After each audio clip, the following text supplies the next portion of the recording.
Konnichiwa, everybody. Konnichiwa. Hello.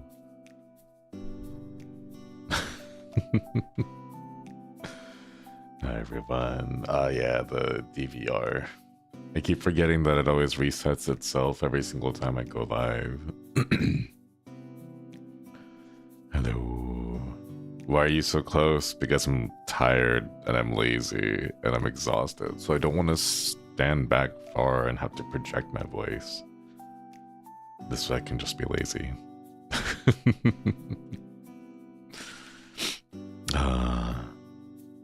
Good morning, chat. It feels, I know it's like 6 p.m., but it feels like morning to me. I've just not been sleeping very well recently. So like... So it's been rough. How we're doing today, everybody? Can you hear me clicking in the background? There's a thing I have to click multiple times for, but there's no button that I can like press and hold down. I have to do something. I'm just working on things in the background, just clicking. Only while you're talking. Okay, that's good. It's not too loud then. Click, click, click, click, click. Yeah. Minecraft? No. It has been a while since I've been on Minecraft. I should go back and do some Minecraft.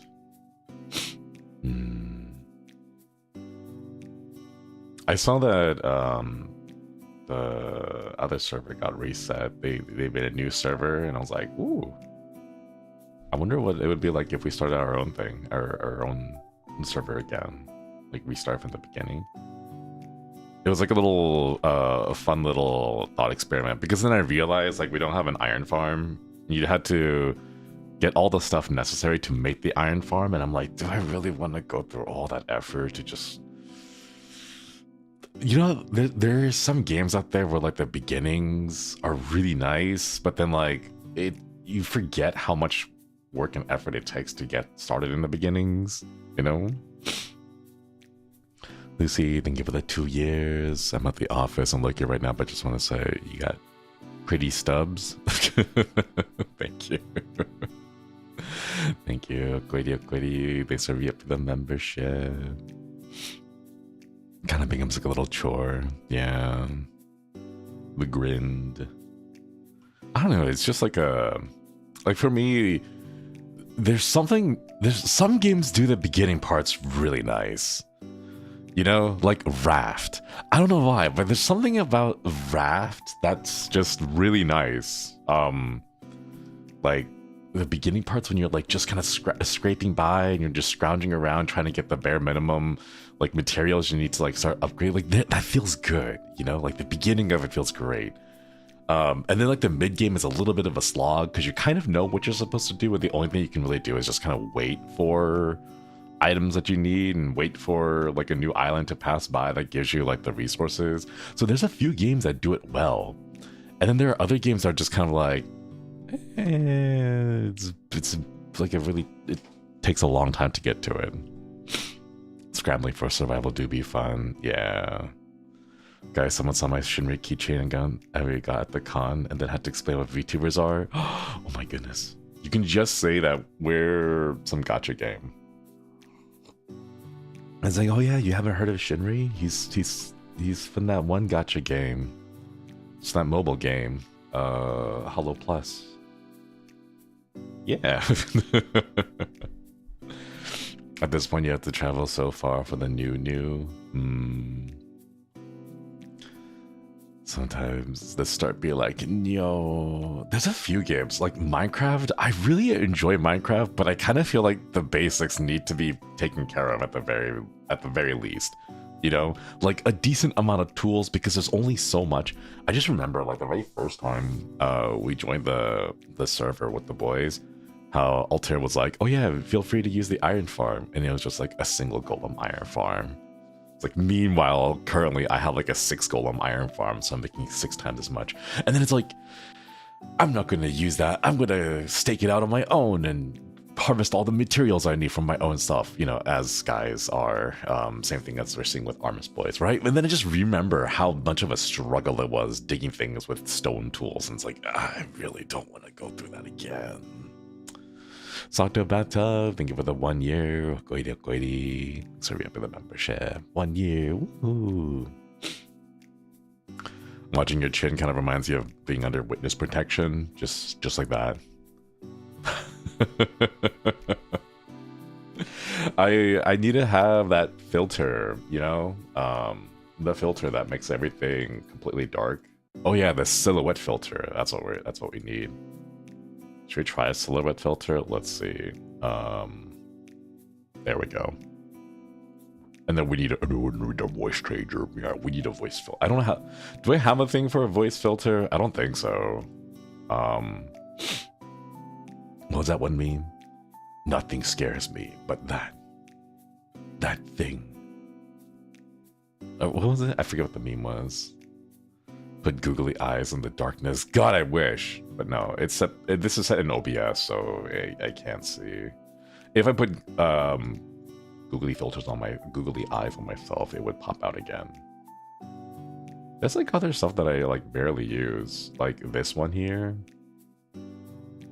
Whoa, 2 pixely. Look at that. Yeah. Now you can take a screenshot of me and be like, yeah, it's that guy from the mobile game. I don't know why I don't use these filters. Oh yeah, it's because unless I set them like up specifically, I just forget. There's like two pixels. At one point, can you tell? Like, this is 5 pixels. You can kind of tell it's crunchy by 5 pixels, I think. And then by 10, it's like, oh, it's noticeably crunchy. Community guidelines blurring. Like this, the entire stream is just basically this. It's literally like 3 dozen pixels. Whoa. That's probably a little bit too much though. Okay, it's the one blue pixel is funny. Yeah, it's my eyes. If it gets caught in a certain angle, then it's like, oh, the eyes, but just the one eye. My favorite Stardew NPC. I wish I could be an NPC for Stardew. I wish I could be an NPC for any game, actually. That'd be kind of fun. If there are any game devs out there who need like voice sound effects for their games, please let me know. We haven't really set a thing. And by a thing, I mean like a policy. Like, I don't know if there's a policy about it, right? But I'm pretty sure, like, since all the indie is a thing, if you're like an indie dev and you want to do something, you can just like ask us. And like, I don't think anyone's really like, it doesn't happen enough that we kind of like know what to do. So like every single time, I'm assuming a person will come over and be like, hey, Holo Pro, can we ask one of your talents to voice a character for our fan game? And then they're gonna be like, maybe? We'll figure it out. We'll talk about it with them. And then like the answer for me would be obviously yes, right? But like the staff needs to like get their paperworks and like all the check boxes checked off and the I's dotted and T's crossed and everything. So like we don't have a proper procedure for that, you know? For like fan art, we have hashtags. Like if you want the talents to use the fan art, then please use the hashtag. That works out for us. But then when we have like voice acting stuff, there's no hashtag set out for it. So they'll probably have to come up with their own like policy procedure to like figure it out. But yeah, should we try mailing the government? I suppose you can. There isn't like a box that I think is just for like feedback in that way. Speaking of which, the latest tweet, one of the later tweets recently came out, had a little what was it?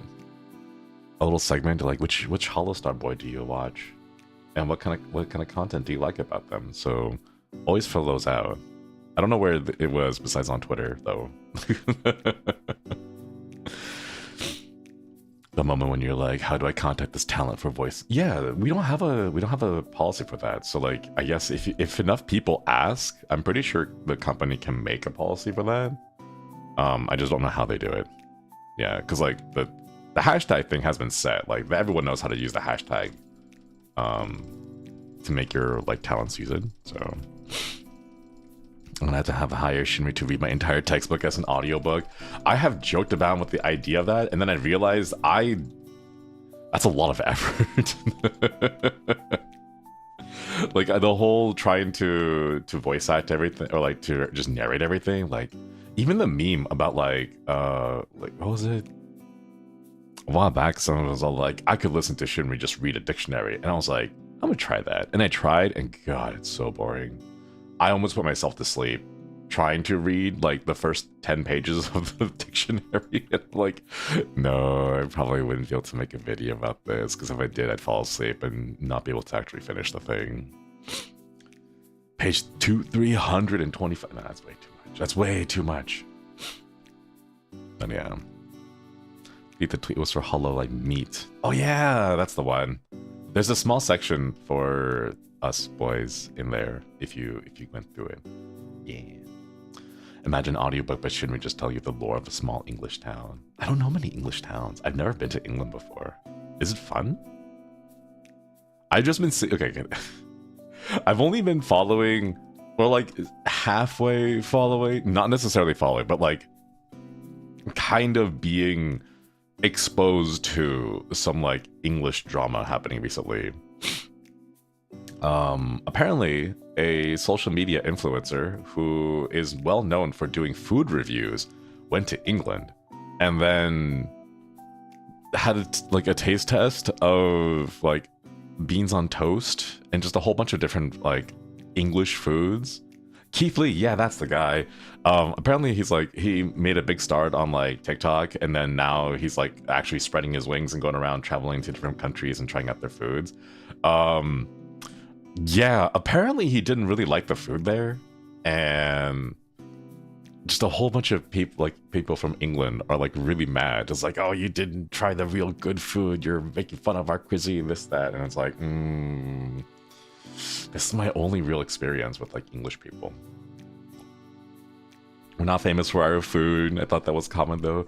But like, what were all the spices for then? You know? English plundered the world for spice so they could come back and eat white bread on toast. That's what I'm saying. Like, what was all the spices for then? Like, bruh. You know? Like, I only know of like the memes, like the stereotypical like beans on toast and the whole what was it, jellied eels. And I'm like, I've had unagi before, you know, I've had unagi sushi before. Unagi sushi is pretty solid, like that's really good. How can you mess up unagi, you know? And then I see pictures of it and it's like, oh, that, like there's no seasoning, it's just literally cooked, not even cooked, like boiled eel in jelly. And it's, I don't know. Jellied eels, never heard of that. I only know of it because of its like infamous status as like a meme food. You know how like you know this was it surströmming, which is like fermented aged fish, or is it shark meat? I don't get like surströmming. It's like not, or like balut, you know, it's like foods that are a little bit not commonplace in like the Western taste buds palette, right? And people look at it and be like, wow, that's a thing I have not seen before. I'm going to consider it exotic or something like that. You know, like that, I kind of feel like it's one of those foods where like there are people who eat it and it just happens to be more of a meme status because it looks different from what other people are used to, you know? Things like that. So like, I feel like that's what jellied eels are. Like, I'm sure there are people who eat it, but the only reason I know of it is because of the memes. Rincia, thank you for the 2 years. It's a delicacy in their own countries too. Yeah. Hakarl is fermented shark meat. Oh, I want to try them. They don't know how to eat it properly. It's technically a side dish that you eat on the main fried dish. Oh, wait, is that how you do it? Lots of traditional English food is working class food, so they had little money for spices. I want to try. I want to try. I've never been, so I'm really curious. Like, I hear the reason why there are so many meat pies. I guess like the best way you can describe them would be like calzones, but with like a meal inside it, is because the bread wasn't supposed to be eaten. Is that true? Like, the reason why they put it into those little pouches, like effectively like pouches for bread, is so that you can pocket it. And then you can like rip open the bread keeps it moist on the inside, and then like you can eat the filling, and then the bread you don't really eat. It's supposed to be like a container. Is that true? It's made as coal miner food? Oh. I've always wanted to try food from Spirited Away. Me too. I still don't know. I still don't know what the... You know that one scene where the parents are eating it and everyone talks about it, that weird bird-like thing? It had like little fins or like arms on it, right? And then everyone calls it the coelacanth stomach. But I'm not convinced. I don't think it's a coelacanth stomach. It doesn't look like one, you know, even if it's like stuffed. I still, oh man. Puff pastry goes crazy. It's been a while since I've had good puff pastry, so the pie is accidental. I think it's just the way that it was put together, you know? Someone asked, is British food really that bad? And so responded with, if made properly, yes. But no, like fish and chips are so good. How can you go from fish and chips to the other stuff, you know? That is just the quail stuff. That'd be really difficult to make that work because quails are so small. You'd have to get the bones out of the way. And I'm not sure if you could cut open a quail and preserve like the structure of it while also removing the bones in that manner. Fried food is always good. It is true. Always funny how Ghibli movies have amazing food, but the animators who worked on it ate pasta with butter in their better days. Oh man, wasn't there like a little bit of a controversy about one animation studio that put out an anime about an animation studio and people who were overworked in the animation studio? I remember seeing some kerfluffle about that online, though I don't particularly remember all the details. Mappa? Is it them? Is it them? Oh my god. Oh man, that's the irony. Oof. British Health Ministry actually said during World War II that no other nation grows vegetables better than we do, and no other nation cooks them worse. Oh no. Man. That's rough. When your own government like kind of admits they're like, yeah, that's rough, man. Justice for animators. Mappa has been rumored to overwork employees. I feel like a lot of places end up overworking their employees, all in the pursuit of money line go up higher and faster.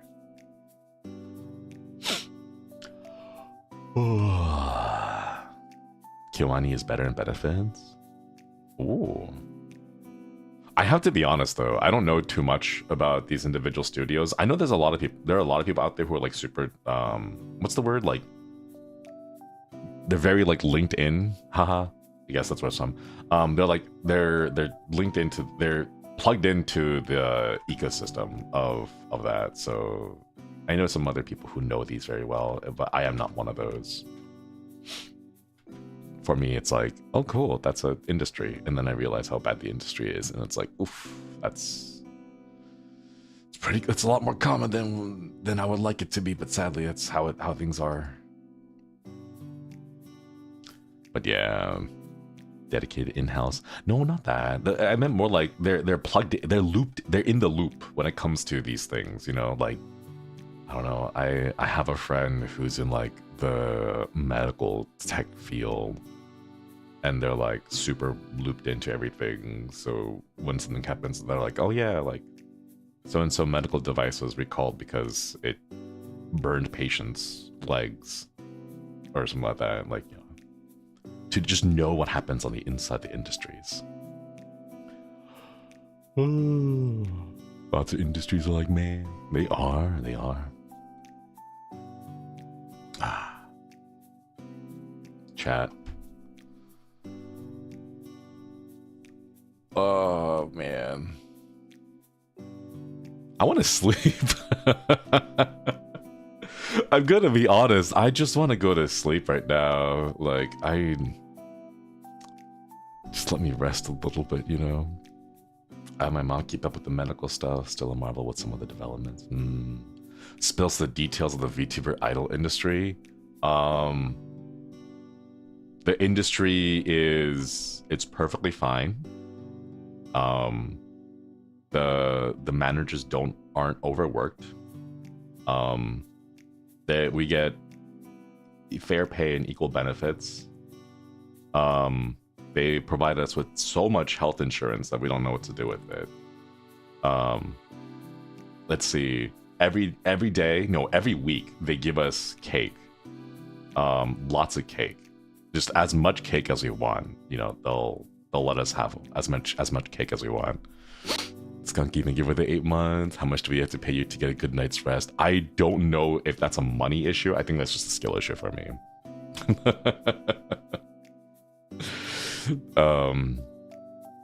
Yeah, just so much cake, all the cake, you know. I said, like, man, I really want tres leches cake because it's been a while since I've had tres leches, and they were like, oh cool, here's a whole bunch of tres leches, and they just give you so much of the cake that you couldn't want anymore. Can we bribe you into taking a nap? I'm gonna be honest. If I do, I'd probably mess it up too. I'd find a way to like ruin the nap again. I don't know. My sleep schedule hasn't been that great recently. I think I've just been like stretching myself a little bit too thin. What if you're given other cake finally after 3,000 years? God. What? Wait, chat. What's your favorite cake? Actually, that's a good question. Hang on. Let's start a poll. Cake? Question mark. I want to put tres leches on there because I like tres leches. I guess like regular, air quotes, regular cake. And then let me add some more. We could only add 2 options: chocolate or ice cream. Chocolate or ice cream. Here, we'll talk about like what kind of cake. Let's find out what specific kind of cake, you know? Yeah, so... So, like, I meant these as in, like, different types of cake, as in, like, there's, like, the cake that you get with, like, that's a moist, like, white cake.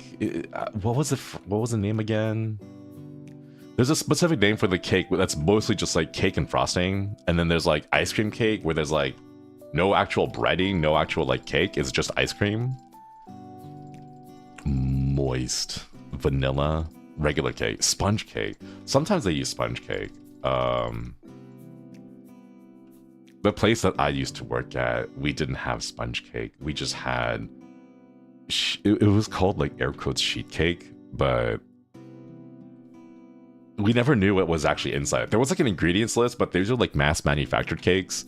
And then we would just take them, and they would be like the regular quarter sheets, and then we would cut them up into little circles and hearts and stuff like that whenever we needed them. But we only got those like pre-made. we didn't bake the cake like fresh at the bakery. We just had pre-made cakes, and then everything else we made, like the buttercream we homemade there, but everything else just came in a package. Air quotes sheet cake is my favorite, right? You don't know what kind of cake it is. You just happen to know that it's some kind of a sheet cake. And it's alright. It's good, you know? Alright, looks like most of chat is going for the chocolate and then the ice cream, but the tres leches cake is really close right there. Ooh. It's been a while since I've had ice cream cake, though. Not many people like regular cake. If the numbers thing behind him supposed to be there. Oh yeah, that's my here. Let me just like I'll tilt my head to so you can see it. That was when my OBS was having issues, and then you could tell. I was like, all right, let's see how many frames we're gonna drop by the end of the stream, and then the entire stream was basically me dropping all those frames. Like when you go up to the cash register, and they're like, "Will that be all?" And then you start dropping your spaghetti in front of the cashier. It's like that. It's me just dropping not spaghetti, but dropping my frames. Interesting stream with the frames. The thing was, I started losing so many frames so consistently over a long period of time that I ended up experiencing time slippage. I think at one point I was like 5 minutes ahead, and chat was like trying to keep up. I would say a thing and ask chat to respond, and then like 5 minutes later they'd be able to respond, you know? So yeah, it was weird. I think it was during Fields of Mystria too. So just an on happening. Yeah.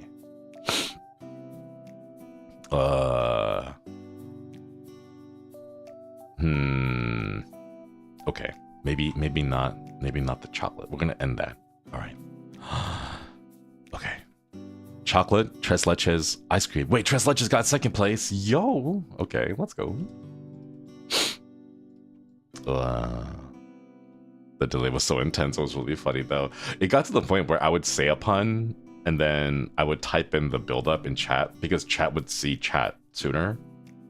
And then 5 minutes later, I would say the pun on stream, so they would get the pun afterwards, the punchline of it.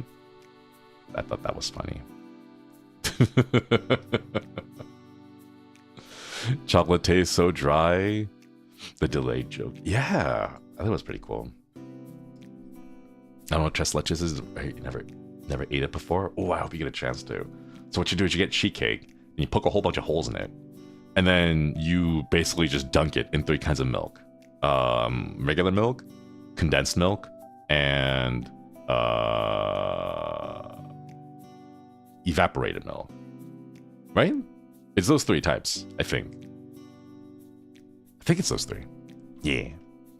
Evaporated, vaporized, condensed, sweetened, and evaporated milk. Yeah, those 3 types. So that's why it's called tres leches, because you soak your bread in 3 different types of milk.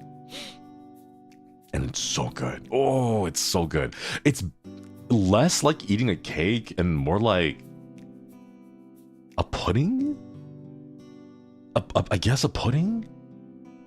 It's like very moist breading, and then it's just really tasty. Just really good. Those are delicious. They are.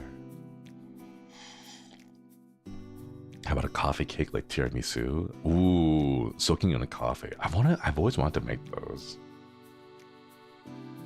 The cake that was most difficult for me to make was like the fancy ladies cake.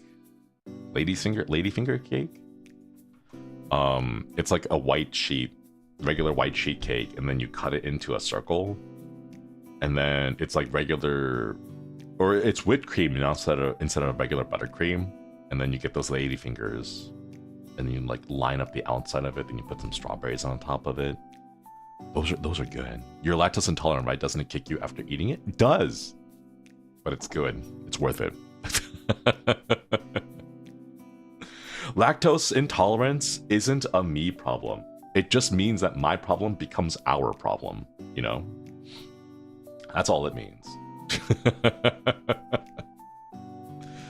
Oh, man.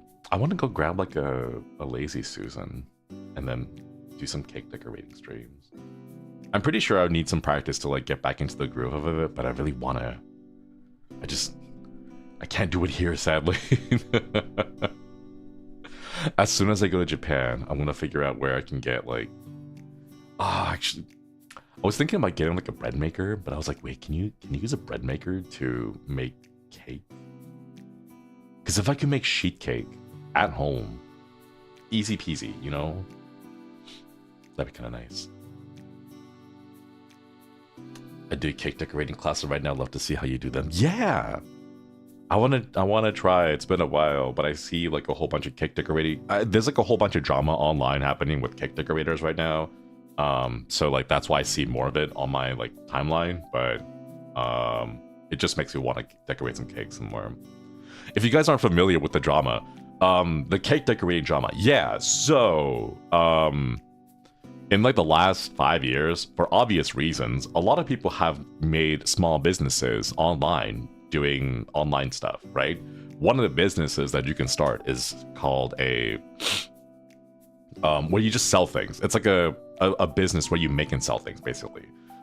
So like small cake decorators have been making custom cakes for people online, and one of the big things was like a heart cake.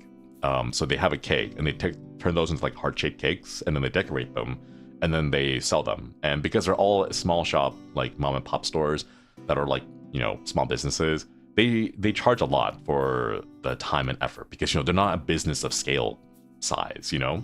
Walmart recently started selling heart-shaped cakes too for significantly cheaper. So a lot of the decorators were all like, oh no, you're taking our source of income, because we used to make heart-shaped cakes, but now you're making a heart-shaped cake at 1/3 of the price. Yeah. So there have been two takes. One take has been, yeah, that was kind of expected, like a big brand box store will end up eventually doing the same stuff for cheaper. Like, yeah, like we kind of expected that. The other side is like, if you're too poor to afford a heart-shaped cake, then you don't deserve to have a birthday. And that second group right now is getting completely roasted on social media right now. So yeah, that's the Walmart heart cake drama that's going on right now. Some of those small businesses really took for granted like people's generosity in the last couple of years, and now they're revealing their real colors of who runs those businesses. So it's a lot of fun stuff. Crazy. Costs for small business and big franchisee very different, yeah. But then to go around and say like, hey, if you're too poor, you shouldn't be able to afford a birthday cake. You don't deserve to have birthdays because you're too poor to afford the cake. That's wild. That's crazy. But yeah. Some small business cake makers say that if you buy Walmart's cheaper cakes, you don't deserve happiness because you're not buying from small business. Something like that. That's like, buddy, don't know. Why do they do that? Why do people do that? It's always that group, yeah. And the thing is, like, this isn't the first time, and it's not going to be the last time that I see a whole bunch of companies doing this kind of stuff. Like, man, I remember a whole bunch of companies out there going around. Something happens, and then they're like, it is now time to reveal to all of my customers that I am not a trustworthy business. And then they say things on social media, and it's like, oh, you should not have said that. Like, no, don't. Wrong take. No. I would like a star-shaped cake. I want to make a star-shaped cake. They're just really hard because Lazy Susan spin in a circle, and the star shape makes it really difficult, even if you do spin it, to get like smooth edges, you know. My favorite ones is a little bit of a cop-out, but it's a cupcake cake, because cupcake cakes are so easy to make. Literally, you just take cupcakes and then you outline them in the shape of the thing you want, and then you fill the space inside with more cupcakes, and then you just put the icing on top. You don't care how well or how smooth the icing is. You're just drawing on top of a canvas of cupcakes. So it's really easy. I really like doing cupcake cakes. They're like easiest, simplest things ever. They can be very creative. Yeah, they can be. But like, I don't know. I don't like fondant. I tried fondant. I got a custom order once for a birthday cake involving fondant, and they were very like meticulous on like, please make sure you use a lot of fondant. And we're like, what? Why would anyone want to eat fondant? Fondant is kind of like how would I describe it?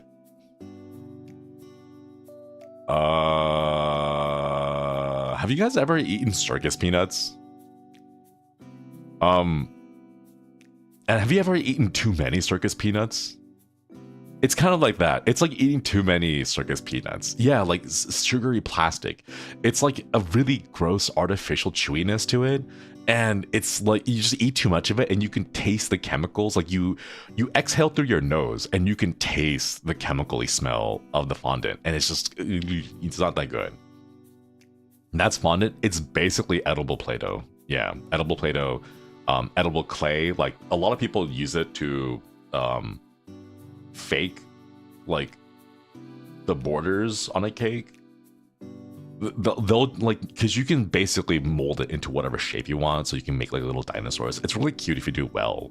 But like plastic dinosaurs you can get for like 10 cents, and you don't run the risk of like, I don't know, just making it, the whole cake smell chemically.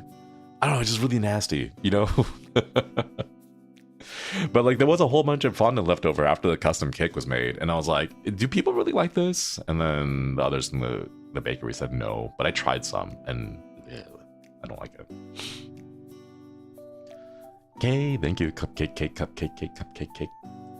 I heard to say it so many times. Thank you for the super. Thank you. Cupcake cakes are great though. Everyone gets one piece, or like everyone gets a cupcake, and it's like a nice amount of frosting to cake ratio. You know, like there's got to be a good ratio to it, and I think the good ratio for myself is like maybe 70-30. 70% cake, 30% buttercream. If it's more than 30%, I don't know. It feels like too much. You know, it feels like too much buttercream. I love ref cake more than fondant. That's specific. It has to be, you know? Has to be. Betel is made of fondant. If you cut and fondant spills out, no. But like, it's gotta be like. Oh wait, no. I'm just thinking like, if you warm up fondant to like body temperature and you like stab someone with it, and then like, it doesn't just gush out because it's not that runny. It's very viscous. When you warm it up, it's kind of like molasses but slower. It doesn't actually flow. It just kind of gloops together. So like you just slash someone and then it just like gloops out. It doesn't like fall out or bleed out, you know? I don't like buttercream. I'm a whipped or cream cheese frosting. Hell yeah. Cream cheese is great. I wish we could get more used to cream cheese frosting. Like the only thing that I know that has cream cheese frosting in it are those carrot cakes, but it's like, no, cream cheese frosting is delicious. You can put on anything, but they're like, it's not the right consistency. And like, it just means your imagination is limited. Give me like, I don't know, give me a Black Forest cake, but instead of whipped cream, it's cream cheese frosting. I want to try that. That sounds like it'd be really good. It sounds like really, really filling actually with that much cream cheese. But like, you know, I want to try different types of stuff. Modu, thank you for the 11 months. You maybe want to bake. I just realized I don't have enough butter. Oh, well, I'll still go to try. Good luck, good luck. I've never really baked anything in my life. Baking is a science. I'm not that good at science. I'm more of a cooking dude. But Okwedi, thanks for re-upping the membership. 11 months, let's go. Sour cream frosting? No, I'm not familiar with that. Never tried that before. Carrot cake, certain cupcakes, red velvet cake, all those have cream cheese. There needs to be more. Cream cheese frosting should be like a default option that you can ask for just to replace any buttercream or whipped cream. I like it. I also still want to try making that. Weren't you a science teacher? I was. I wasn't a baker. I still want to try. I completely lost my train of thought. Spicy cakes. There we go. That's the I remembered. Lucy, thank you for the gifted membership. Thank you. Can we get some hearts in chat for this gifted membership? Thank you. Yeah, I want spicy cakes. I want to make some spicy cakes for everyone. You got like meatloaf and gravy. There you go. There's your bread. There's your frosting. Like meatloaf and mashed potatoes, and then like a sprinkling of gravy on top. I want to do that. I want to make savory cakes. Spiced or spicy? Spicy. I want spicy cakes. You know how we have like sweet and savory snacks? I don't want sweet cake anymore. I want savory cake. I want I want like a cake made of meat. The other kind of spicy cake, I mean, like, I guess you could just have like spiced rum cake, and like those already do exist. But I meant like, I don't want something sweet. I want something savory. So I want something spicy. A cake made of meat, pot pies. Yeah, but no, those are called pot pies for a reason. I want to make it like a cake, like a meat cake, you know? Savory cakes are probably a thing, but calling meatloaf a cake might be stretching it. Prove me wrong. We have sheet cake, but in the form of meatloaf, and then you put like mashed potatoes in between for the layers of the cream. Penny pliers to give it the soup I made. Betty Crocker cake mix and tastes good without any frosting, but I don't mind a thin layer of frosting. Yeah, like a little bit. Too much frosting, it's too overwhelming for me. Oh man. Shepherd's pie is kind of like a meat cake. It's like a meat calzone.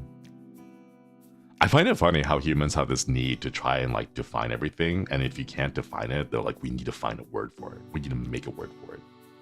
You know, how we always want to try to find different classifications for things. Like a salad includes this like XYZ thing, and it's contained in a bowl. So, but what if you put on the plate? Feels like the food cube talk. Yeah, the food cube talk. Gyoza are small meat cake pops. What was that takoyaki being used as K-pops again? Yeah, I want to try that. I'm not sure because we need to find a different type of carbohydrate base. Otherwise, it's going to fall apart. But I'm pretty sure we can make a cake pop. Is lasagna cake? Yes, lasagna is cake. Lasagna is cake in the same way that what's that one crepe cake again with the many layers?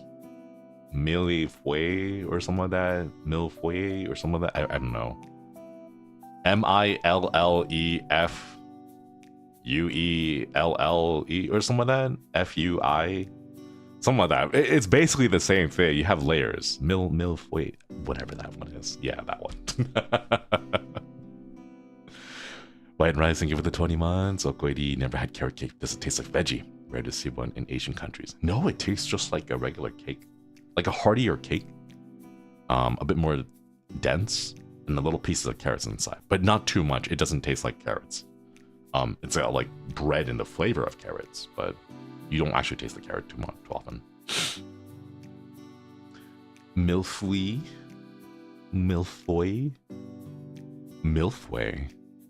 I think all three are correct. But yeah, it's basically that, you know? Millefeuille. Ask Google to pronounce it for you. I'm too lazy. Millefeuille is good enough. I don't know why my fruit tastes very chemically to me. I think they do because the fruits they use, it's because of the preservatives. They just order like tons of fruit, and they just need to keep the fruit alive for certain definitions of the word alive before they make the cake. Because they make them all year round, you know that? Nowadays, like, the fruit you get may have been harvested like a couple of months before, and they just stay good because of, like, all the food preservation techniques we've got nowadays. Wait. Icelina, thank you so much for the soup. Shinri, I think what you're looking for is a sandwich cake. There's a savory cake. That's a savory cake. They're neat. Ooh, a sandwich cake? Wait, what's a sandwich cake? Is it a cake made of sandwiches? Or like a cake that has cake inside it, like a sandwich? I like my fruit vintage. Doesn't fruit cake traditionally use a ton of alcohol to preserve it? I believe so, but not in the breading? I thought it was in the fruits, which is why all the fruits have that, like, glistening jelly-like consistency.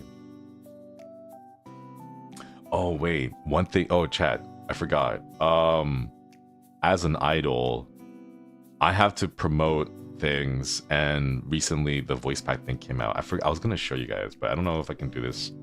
Hang on. Let me see. I'm going to try to peddle some of the merchandise that we have more regularly now. Where is it, though? Oh yeah, here we go. The cat VP, exactly. Let me, I have no idea how loud it's gonna be, is the thing though. Okay, thank you so much for the super. I think Apple stored nitrogen-filled rooms to prevent oxidation. That kind of stuff is crazy. The fact that we figured that kind of stuff out.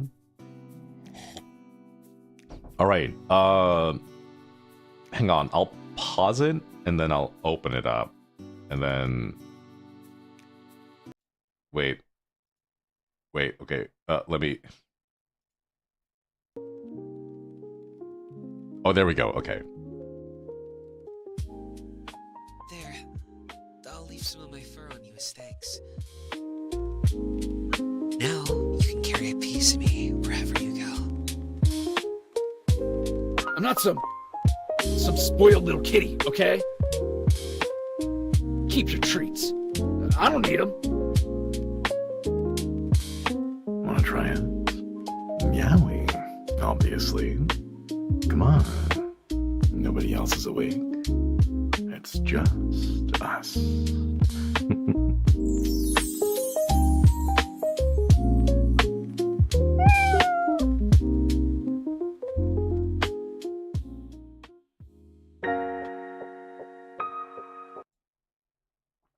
Oh wait, hold up. That was a teaser part at the very end there.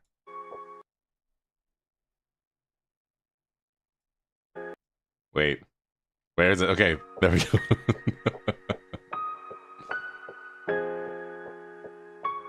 Eddie, thank you for the upgrade. Thank you. Oh, it's looping. There we go. It only took me 2 years, but now I'm learning how to pedal merch.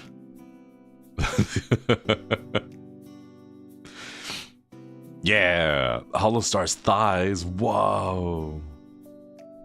Bold Empath, thank you. By Ketri, the VP was so good. Oh, I'm glad you liked it. Babylon Goggles, thank you for the super. What if it was you doing the sad cat song for 8 minutes?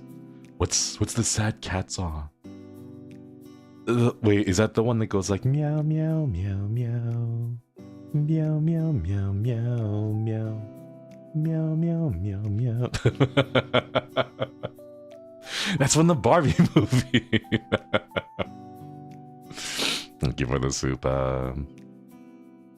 Meow meow meow meow meow meow meow meow meow. But yeah, I'm gonna try to start having like a little segment where we like pedal merch to you guys during the Zatsudans. Maybe some of the game streams too, if I can figure out what the permissions are, because some games don't like you like promoting your own stuff during their gameplay. So maybe I'll just keep it to Zatsus for now. But I gotta start like getting that stuff out there too.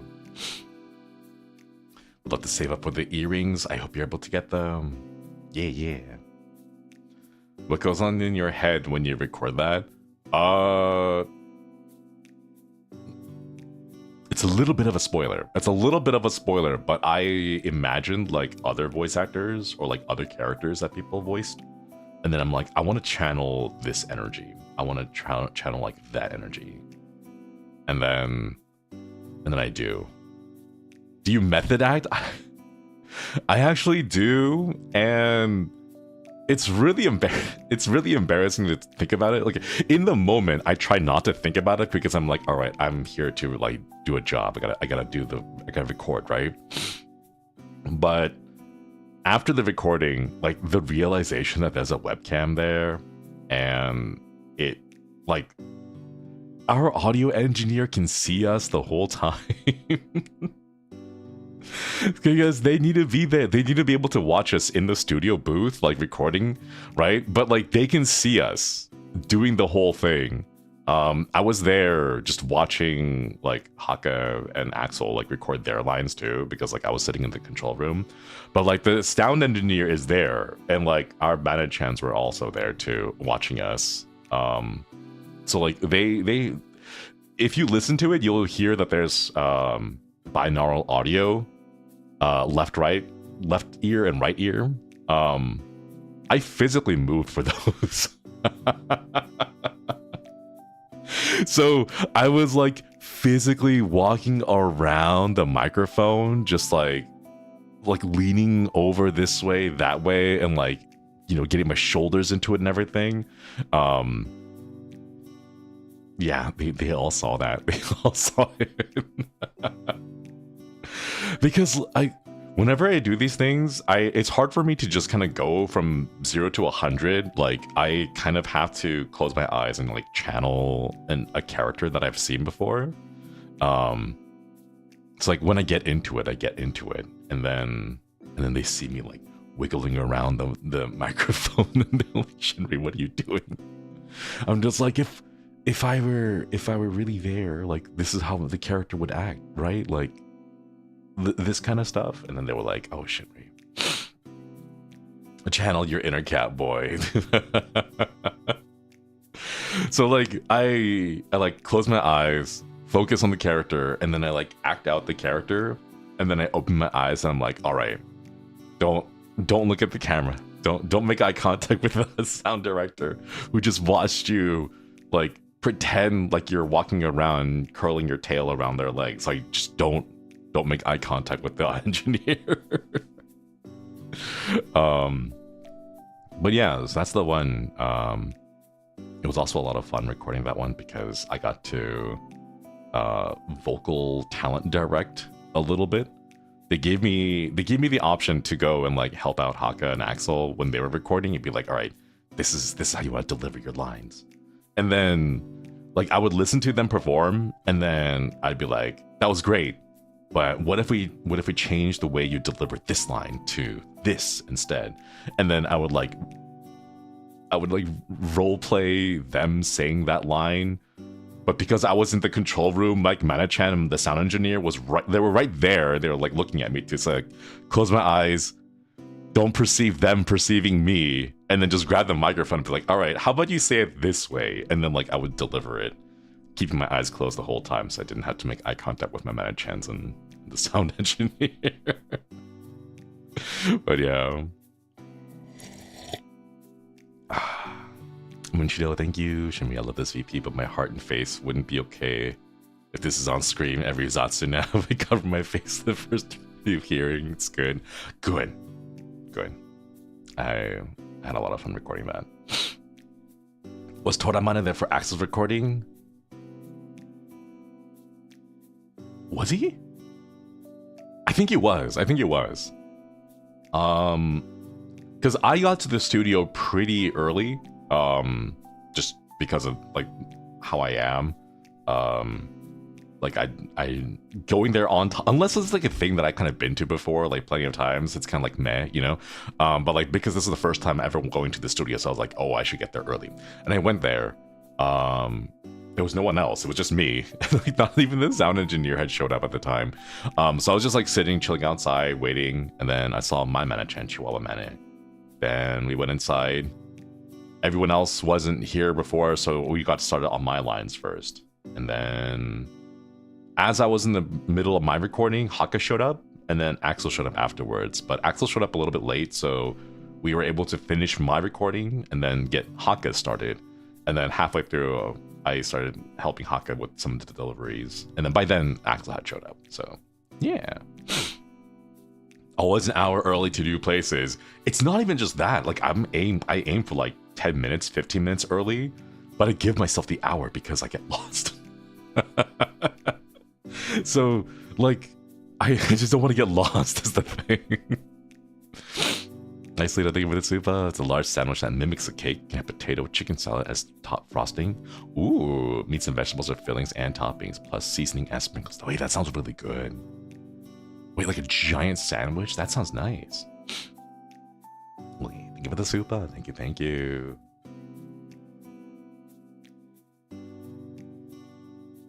Blech, excuse me. I just had something stuck in my throat. But yeah. In JP, it's on time, literally, and it still haunts me. I can't. It's like airports. I can't go to the airport within like an hour because then I stress out. I need to be there. Like, I need at least 3 hours between my flight and the next one just to go through all the paperwork, all the processing and everything. Like, no. I know there are people who live on the edge and get to the airport like 30 minutes before their flight. I'm like, you guys live different lives. Very different lives. But yeah. I leave a whole hour early, family be like, why? And I'm like, get lost. I get lost and anxiety. Me too. Same.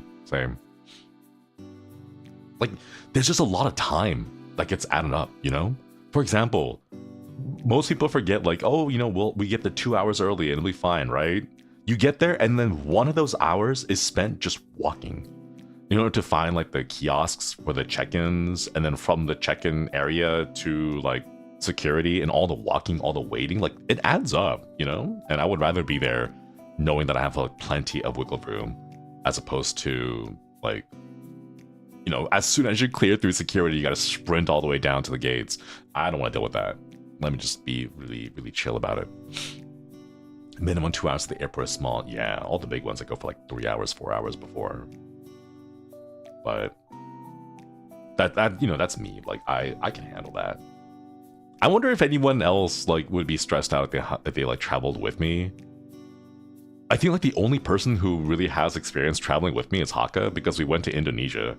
And when we went to Indonesia, like, I just had a suitcase that I just checked in and I walked in with like nothing on there. Like, because I'm like, I have one small suitcase. It's got enough clothing for like a week and then like sleeping stuff. And then I don't need to carry anything else. I just walked on without like bags or anything. And then Haka was like, how do you do that? How do you go traveling around with no baggage? Like, nothing? You're not carrying anything with you? I'm like, no, I got my phone and my wallet. Like, what more do I need? We have plenty of time. I'm usually early so I can use the lounge. I've never been to an airport lounge. I've never had the ticket, whatever it is, or the credit card. I know I have some friends who are like, oh, whenever I travel, I use like the platinum lounge. And I'm like, that's great. What's a platinum lounge? I'm in the back of the airplane on like economy plus if I'm feeling a little bit splurgy with it. And the reason why I always pick the seats in the back is because statistically, if there's any shenanigans in the air, the people in the back survive. And I've seen the movie. Not the movie. The first 3 seasons. I've seen the first 3 seasons of Lost. And I'm pretty confident I'd be able to make it out. Pretty confident. Like, I give myself like a 70% chance, you know? The big thing is you gotta survive the opening hurdle, right? And if you're in the back of the plane, chances of survival are like 4% higher. You know, you gotta take the rate up. And no matter how small it is, you gotta take the small rate up, you know? Have you seen the Final Destination Survival Guide of Millennials? I have, but I've gotten to the point where, okay, it's a millennial thing that we've seen. You know that one scene where the people are like driving behind a truck and the truck is like pulling large logs and like tree trunks and stuff, right? Almost every single millennial that I know grew up being in fear of that. They're like, I'm never gonna drive behind a truck that has like tree logs and stuff just hanging in the back, right? But nowadays, I'm seeing more people being like, it is my time. Final Destination calls to me. And then it's like welcoming back an old friend, you know? It's the Thanos meme of, perhaps I judged you too harshly, you know? And now it's like,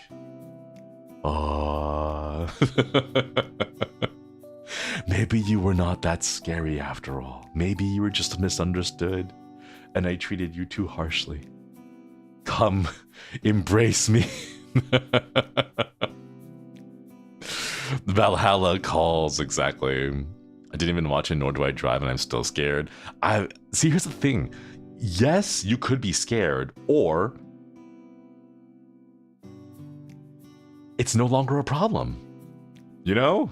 Like, it's only a problem for like maybe 2 seconds, you know? And then after that, there's nothing to worry about anymore. Easy peasy. Death says it isn't your time yet. Like, no, when is it my turn then? When is it? Grab Death by the collar and shake him and be like, when is it my turn? Would you recreate those car accident BF ASMR videos? What? Wait, are those the really crazy, like, the boyfriend experience ASMR, but I tripped down the stairs while carrying breakfast for you in bed and end up stabbing myself in the throat with the fork? And I get, like, hot sauce splashed into my eyes because they were meant for the omelet, but, like, I tripped in my eyeballs now. Like that kind of stuff. Didn't Gerard do one of those boyfriend crash radios, but with a meteor? Oh my god, that's hilarious. I love that. With the meteor thing.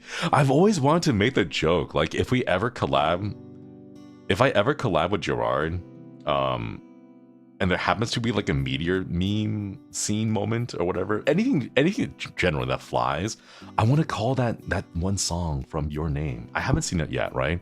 But it's the one with the meteor, and then like as it flies, like the song plays the piano. It's like the really lovely piano music. How's it go again? Manaka no sekai wa shh. Na na na na na na na na na na na na, right? Before it like hits the earth and explodes and kills everyone. Like that. But like every single time I see anything meteor like remotely related to Gerard, I'd be like, Gerard, look at that. He would look over and I'd be like, Manaka no sekai wa. Right? It would just be that. The song's called Sparkle. That's cute. I love it. Sparkle. Yeah.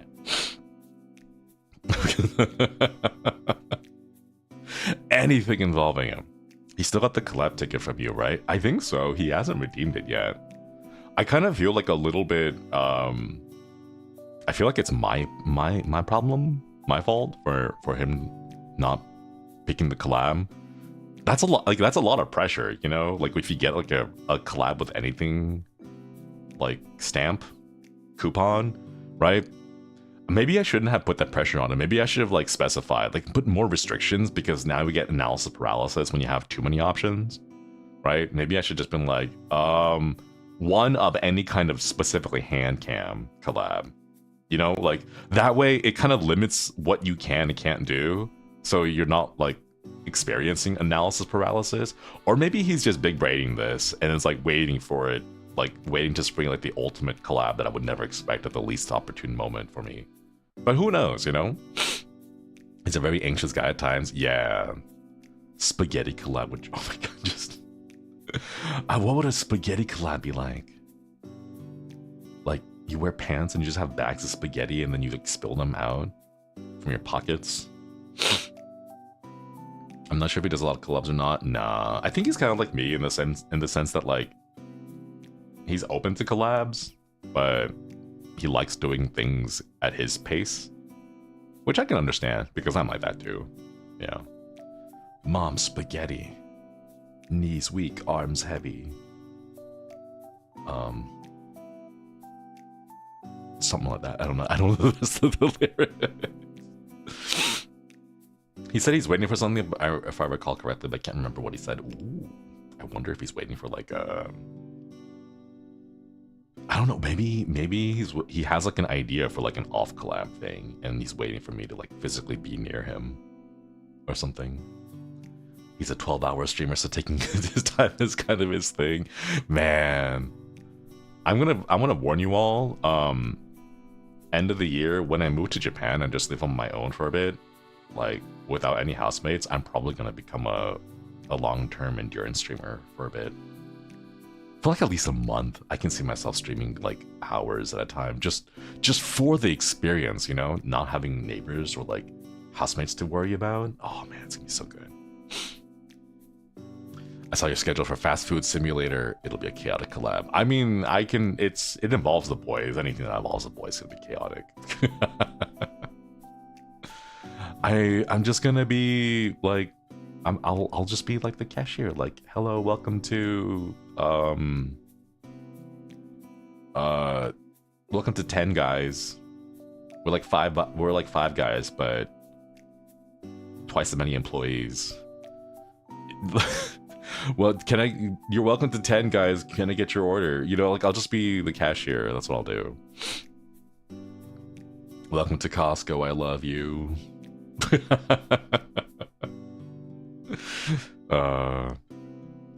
10 guys. Yeah, it's 10 guys, just 10 guys in the kitchen.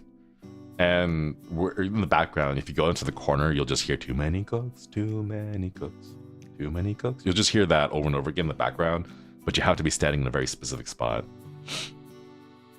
You're telling me 5 guys made this burger? Well, it's actually like 1 dude, because overcrowding the stove is dangerous. That's a lot of kitchen staff. I know. I don't know what we're gonna do. Haka said it allows for like 8 people, 8 people. I forget, but we're gonna have a big collab with the boys. So yeah. Would you do your retail voice that you did with the cat collab with Flay? I don't remember what my retail voice is. Hi, welcome to Costco. One guy made it and the others are cheerleaders. Speaking of multiple guys, I saw your new short, and that's Moon. I have not seen my new short. I haven't seen them myself. They were all scheduled, and then Staff-san was like, "Don't worry about it, Shinri." I was like, "All right, cool. I trust you." So yeah. I wonder if that's why bathroom harassers. No, it'll be the one person that just stands there with the hand towel over their like forearms. They're in the little butler outfit and they're holding the hand towel, and then every now and then, like when someone walks by, like spritz them with perfume. Actually, I'm really glad that just reminded me of a small little tangent. Do you guys remember when malls used to do that? They don't do those anymore, but like if you go to those malls that has like the really big what do you call those? Like the perfume areas, you know, like they all have like the glass display stands that are really bright, and there's always people standing by the booths holding like a perfume, right? A long time ago, kiosks, yeah, there we go. A long time ago, I remember going through those kiosks in department stores, and they would just spritz you in the face with a perfume and be like, "Do you like that? Do you want to buy more of this stuff?" And I'm like, "No, I'm 5. What are you doing? I can't breathe." You know, I've noticed that they stopped doing that kind of stuff now. They don't spritz you in the face anymore. They ask you politely first if they want to try, and then they spritz a small little piece of paper, and then they let you sniff the paper. But like, I remember very distinctly when I was like double digits baby. Well, no, that doesn't really help because I'm still double digits now. But like, you know, in the 10s, right? So like 20 years ago, I remember very distinctly people would go out and just spray you in the face for that. Probably because too many people had asthma attack, allergy reactions, right? I've always thought like, hey, like this seems kind of dangerous. You know, like what if you're allergic to that stuff? And then they would just hit you in the face with it. But nowadays, they stopped doing that. Was it before quarantine? Yeah, I don't see any of those anymore. Mostly because the kiosks are empty. A lot of malls are dead. It's kind of cool, but like, my worry is that there's gonna be a lot of video games, a lot of indie video games that come out nowadays where the developer's like, yeah, I use a photo of my old dead mall as the backdrop for this liminal space. Like indie horror game with backrooms-esque monsters, and I'm like, I'm not ready for the big wave of that. Like, no, once you play one, you kind of play them all.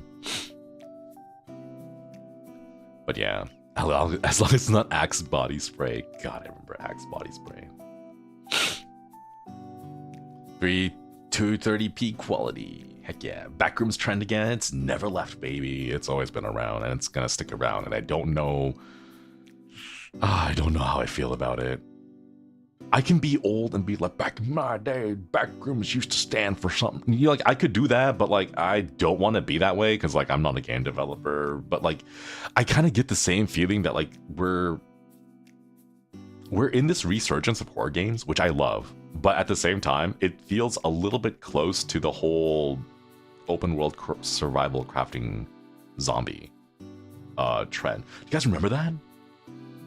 In like 2014, 2012, like around that year, there were like dozens of games that all came out that were like zombies, zombies, zombies, crafting, zombies, open world survival, crafting, zombies, zombies. And I don't know. I'm like, Mascot horror syndrome. Not necessarily mascot horror, thankfully. I think that one is kind of done. I think a lot of people have seen the video from the video essayists about ragging on like mascot horror, so I haven't seen that many mascot horror. The Daisy, yeah, the Daisy stuff. God. Zomboid. So many zombies that started affecting my dreams. I wonder, zombies? Zombies are just people with like a little bit of anger issues, but I'm sure you could placate them. Zombies was big for a while, yeah. Plants vs. Zombies. Man, I remember Plants vs. Zombies. Why doesn't there feel like there hasn't been a new game? Like, do you guys feel that? I feel like games have been kind of stagnating for a bit. Or maybe it's just my perception of games. Like, it was all... What was the big stuff? What was it like came out? There's like the shooters, like the standard shooters, like TF2, Team Fortress 2, and then like a whole bunch of like World War stuff, World War 1 and 2 stuff. And then like RTS games took off a little bit, and then it became MOBAs, and then from MOBAs it became hero shooters. And now I feel like we're kind of stuck on the hero shooter thing. No, sorry, MOBAs, and then hero shooters, and then battle royales. Like Apex really took off after hero shooter thing, and then Fortnite, everyone knows that, and now we're going to hero shooters. Back again? I guess you can go say back again. Extraction shooters. I haven't seen a good extraction shooter, sadly. I think like Tarkov is like the only extraction shooter out there that's like still doing the extraction thing. But I don't know. Like there's Hunt Showdown, which is all right, but it feels too arcadey to me. It doesn't feel like if I had, okay, I want Hunt Showdown, but with a Tarkov inventory management system. You know, like I want to get a backpack and then just take a whole bunch of stuff from the maps of Hunt Showdown and then take them home with me. You know, like when I kill an enemy, I want to be able to take their gun and then use it in the next mission, right? Like that's what I want to do. I want to hoard. I want to collect things. What's an extraction shooter? An extraction shooter is a shooter where you join a match and then you collect things. And then the way you win is by extracting, which is set on like predetermined locations where you get to like escape the map. I tried some other stuff. Like I tried, what's that one game? The Cycle, I think. It was like an extraction shooter, but like a little bit cartoony, a little bit alien. And I really didn't like it because they're like, here are all the guns that you could use and all the ammunition. There's only 4 kinds. There's light ammo, there's heavy ammo, there's shotgun, and then there's sniper ammo. And I'm like, I don't want to play a game like that because it just turns it into arcades. Like, why would you ever? You just get a stack of like 1 million light ammo, a stack of 1 million like heavy ammo, and then you just use heavy like you know, like it feels too much like a game. It doesn't feel like the extraction part, and that definitely wasn't the shooter part. I love Exile 2. I had to get back into it, but the reason why I stopped is because I don't have the energy, Chad. I can't be playing at 200 APM playing Ranger when I can just casually right click as a sorceress and kill everything on screen. You know? Like, is that the play? You just pick the easiest class and then blitz through the whole game, but get a whole bunch of money, and then after you get the money, you play the class you want to play? Like, oh my god. Tsukiko, thank you for the 21 months. Okoidi, thanks for the membership. And Moru, thank you for the super. Solve the butter problem. Cake is in the oven. If anyone wants a piece, it'll be out in like 40 minutes.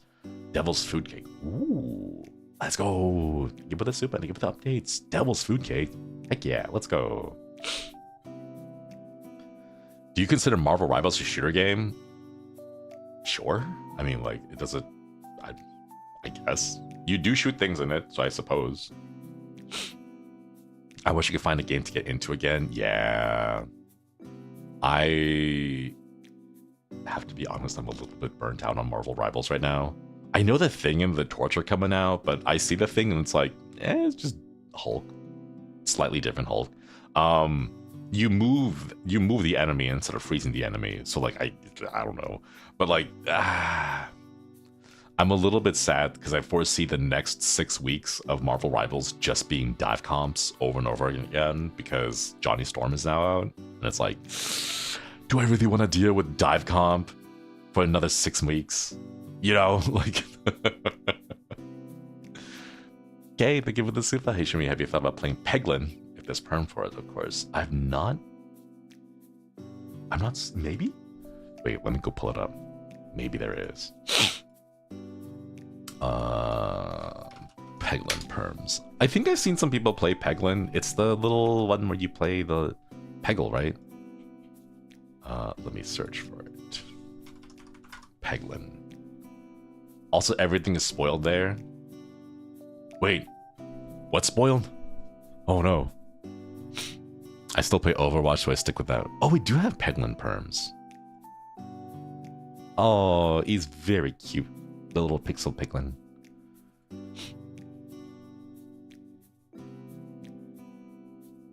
I've never played it myself, but it looks really cute. It looks like a very mindless Zatsu game where I can just chit-chat with you guys while having it in the background.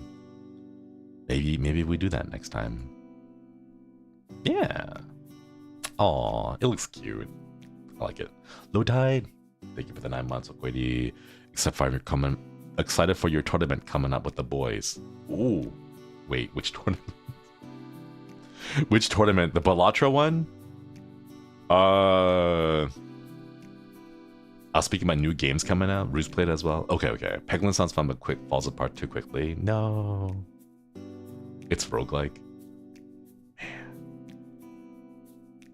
I'm not like maybe we do. Maybe we schedule some streams. I should like schedule some streams with games that we haven't played in a while. I should get those cleared out eventually. Virtual Angel, thank you. The gaming world is waiting for you to release a hit game. Maybe I have a game that I'm working on in memberships with. I got to get back into it because I haven't done anything. I haven't like made any progress on it. But I would be happy if like the Kois just played the game. I'm not looking for like, you know, like oh, look at that Hollow Star talent Josuidi Shinri made a new game, it sold 2 million copies or whatever. Like I know that's not going to happen for me, but like I just want to make like a little RPG Maker horror game. Not me secretly hoping you continue Etrian Zatsu. Funnily enough, the reason why I didn't do that is because less people watch the stream when I have Etrian Odyssey, even though it's still just a Zatsu versus a regular Zatsu. I don't know why it was the case, but maybe we bring it back. We try it again this year. But I don't know why. Just like having it in the background made people stick around less. And like we're doing the same thing. We're talking about the same stuff. It's still just a Zatsu for like 90% of it. And I was like, what's different between Etrian Odyssey and like Minecraft? Because like I do Minecraft. I used to do Minecraft streams where I just played for like 6 hours and do Zatsu. But people stuck around for that, not for Etrian Odyssey. I don't know why. Reminds me, you bought Who's Lila on your stream haul during Steam Super Sale. Oh yeah, we have perms for Who's Lila. I need to set a time for that one too. I feel like Who's Lila is going to be like a weekend stream where we just do like Saturday, Sunday double feature of Who's Lila. People tend to not want to get spoiled on RPGs, makes me things, but it came out like 7 years ago.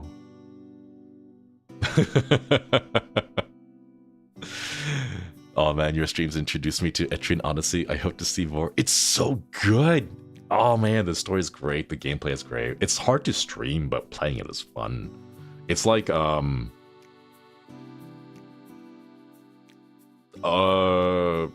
Fantasy games in general. They're hard to stream, I feel.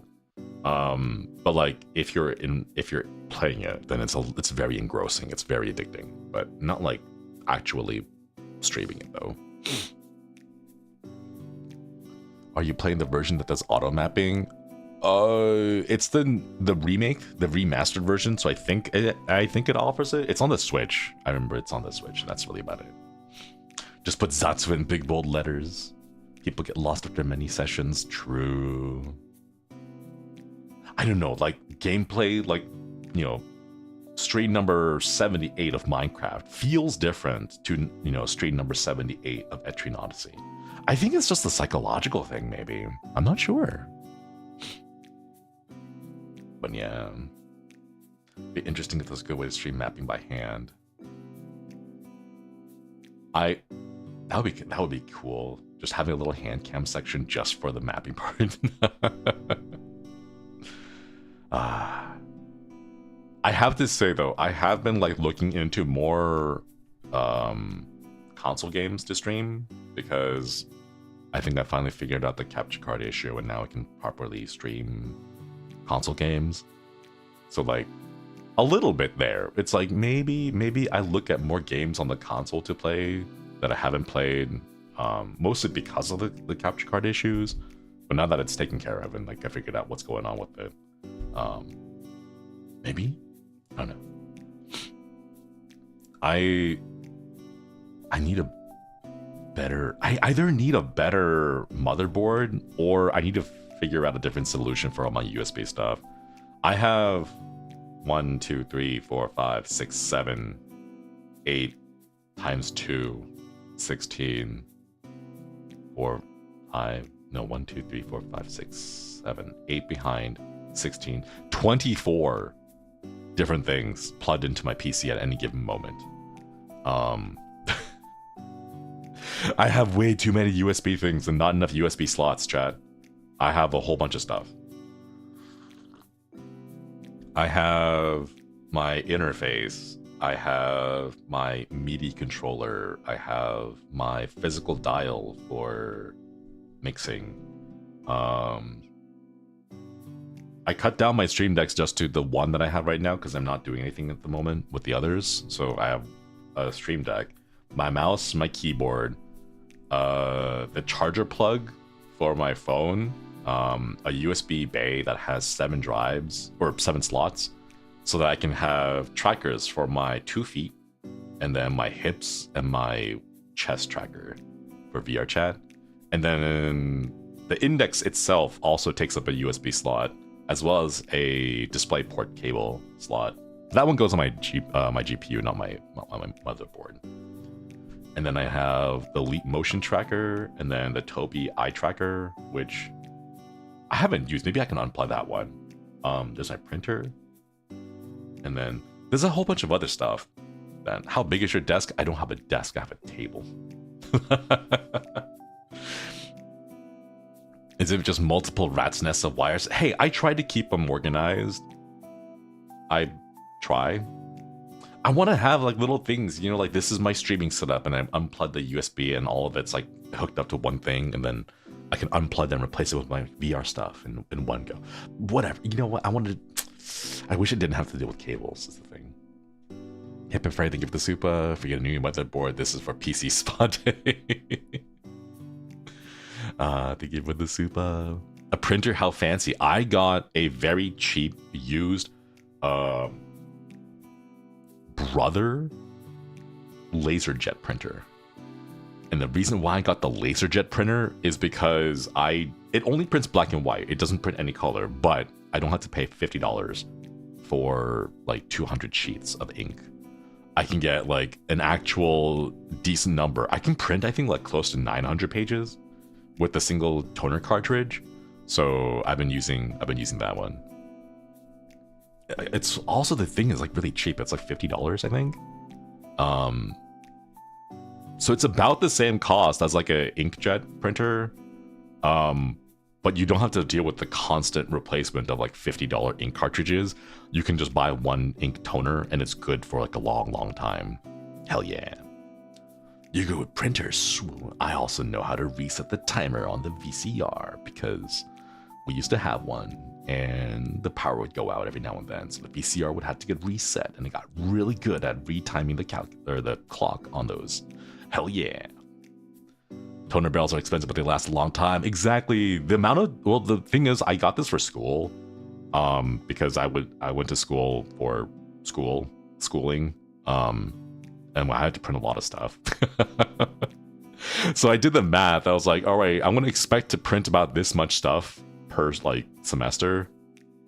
Should I just invest in a Laserjet printer instead? And it turns out, yes, I saved like $300 over the course of all my years, because it was cheaper than buying ink. Ink was so expensive, you know. School for schooling, yeah. Buy a $5,000. No, you don't have to buy a $5,000 printer. The Laserjet printer that I have was like $50. It was like $50, and then I bought like the generic version of the toner that just worked with it, and it worked out. So I'm like, yeah, nice, cool, cheap, more affordable. Went to school for schooling. Whoa. Used to have an ancient printer for university, but then the panini happened and everything is now digital. I wish that more digital stuff like took precedence over, but there are places that still require you to print things, and it's like, why in 2025 do we have to print everything, you know?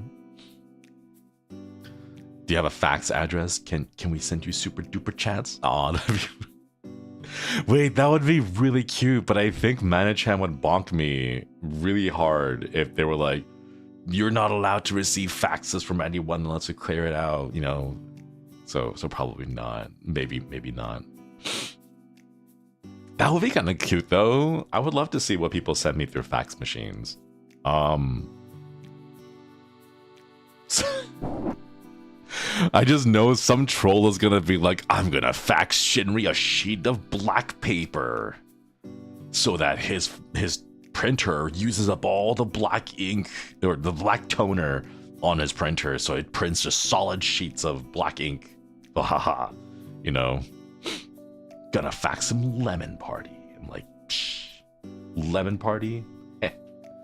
Do not cite the dark magic to me. I was there when it was written. Could send you art. That'd be so cute. I would love to get like, I would like, not, like, my brain was gonna say 3D printed art, but I was like, wait, no, there's no such thing as a 3D printed fax machine. But like, if you could, that'd be kind of cool. Have a little fax machine set up to like build little mini trinkets, and then like people would send you art, and then it would like 3D turn those into buttons or something. That'd be kind of cute, actually. Next step in fax evolution, 3D fax, yeah. Fax you a picture of honey lemon cough drops. No more honey lemon, please. No more.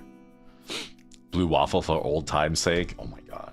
I think there are people here who don't know what the blue waffle is. You probably wouldn't be able to find it nowadays unless you search for it, because it requires safe search to be turned off. Don't do that. Puppet, thank you for the 1 month, Okoidi. Shinri, I'm about to adopt a puppy and I don't know what to name her. Do you have any good name suggestions? I named Biscuit because biscuits were the only food that she ate when I brought her home the first time. And that's why her name was Biscuit. So if you can find something that like is a callback to their behavior or the thing that they do early on, I think that's a really cute way to name them. But I hope you have a good take care of your pupper. Hope you have a good time with the pupper. I don't know about the names. I'm really bad at coming up with names on the spot. Like, my personal taste for names when it comes to animals is I love it when a very cute animal always has, like, a dangerous name. You know, like Balthazar, the World Destroyer. Or, like, Beelzebub, Consumer of Souls, right? So that when you go into, like, a vet, and they're, like... They're looking for, it's like, all right, we have an appointment for Balthazar, the World Ender, and then like over here, and it's like this tiny little kitten. It's really cute, barely fits in the palm of your in the palm of your hand, you know, like you can fit them into your pants pocket, kind of small, right? Like I think that's, yeah, Lucifer ball. Wait, that's great. I love that. That's really cute. Naming the green animal Godzilla. Yeah, exactly. I know someone who had a huge dog and named Tiny. Aww, right? My kitten, the Ford F-150. So like, that's what I personally like. But when it comes to naming something, like coming up with a name, I'm really bad with that. I'll be like, Pup, your name is Dog. That would be it. When my cat says a human name and it's Peak, I can never name an animal a human name. I don't know. It just like, oh hey, let me show you Kevin, and then be like, all right, cool. Where's Kevin? It's like right there. It's like, oh Kevin, there's Kevin, puking up a storm again. Oh, there, Kevin's eating his puke again. Oh, look how happy. Like, I don't know. It just sounds weird. Like naming them a human name, you know? This is my cat, Paul, right? Like, I guess you can do funny things like, hey, I'm not home right now. Can you leave the bill with Kevin? And then they'll go over and they'll be like, we couldn't find Kevin, but we found your dog. And it's like, yeah, the dog's name is Kevin. Just leave it with Kevin. You know, like, I guess that can be, I guess you could do like funny moments like that, but for like the other 99% of the time you're with them, like, I don't know. My dog was named after a Yu Yu Hakusho character. Wait, that's kind of cute. This is my dog Pablo. He likes tequila, right? Don't forget to clean Kevin's litter box. Oh man. Epi, thank you for the 18 months. Oh, Grady, when I volunteered for a shelter, got to name a couple of cats, fitness gram pacer test, and Scantron exam. Aww. That's so cute. I love that. It's like, and this is, wait, is there like a shortened name? Like, this is Graham. It's an orange tabby cat. It's like, what's Graham short for? It's like, it's short for fitness gram pacer test. That's actually really cute. Oh. This is SAT the dog, right? Mine are all nerd names. Artemis, Vesta, Taiki, Yuki, and Lilybell, and had a Zoro. Oh, Zoro. I could see like a little black and white cat with Zoro, and it has like a little scar with the coloration on its face. That'd be kind of cute. Oh, I'm exhausted though, chat. Big fan of food names for pets. Oh, like Pancake. Pancake's a really great name. I think Pancake as a name for a hamster or a gerbil would be fantastic. Or like even rats, because when they're really have you guys seen those? When like a hamster or a gerbil are like super relaxed. I'm like, it even works with squirrels too. But like when they're super relaxed, they get like squished down. You can like, yeah, the flattening ones, exactly. You can just grab them and then they just relax, and then you like pet them and they just spread out. They like literally melt in your hand. I mean, that's really cute.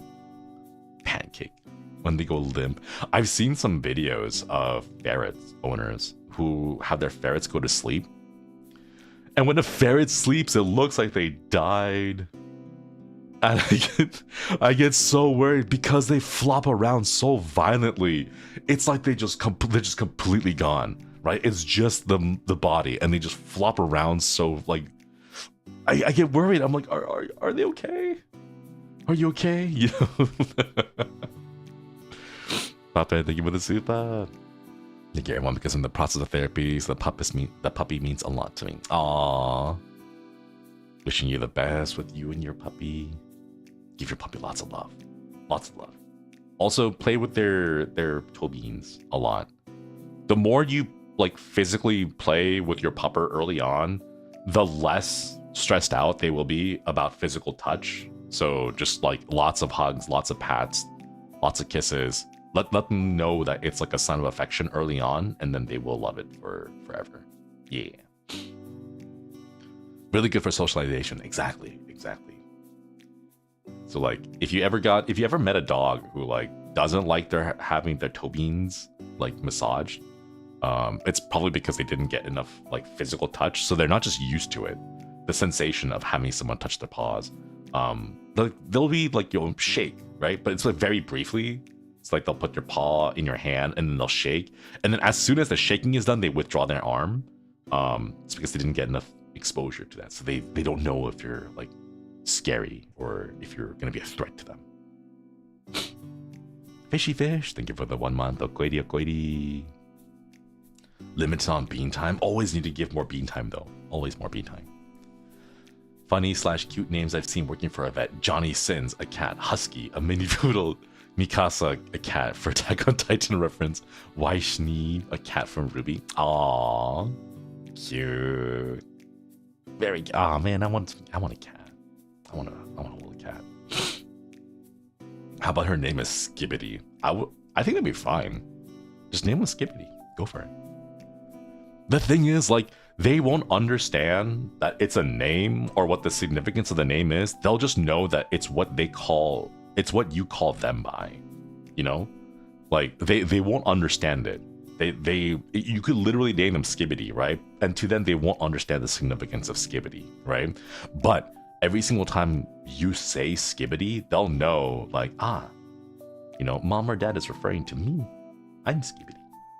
You know, they'll be like, you're funny human language. The human sounds that come from your mouth. Haha, very silly. But then they'll, like, every time they hear it from your voice, they'll be like, it's me. Oh, it'd be cute though, you know? Because that's all they care about, you know? Probably not the strangest one around. No, I'm pretty sure there are stranger ones. I feel like big memes like Skibbity aren't that surprising. I feel like it's big enough of a meme that everyone kind of knows about it, you know? I saw a TikTok where an owner introduced themselves to a pet. Makes me tear up. Aww, cute. I understand these vibrations in my ears. My dog has 80 million nicknames in response to all of them.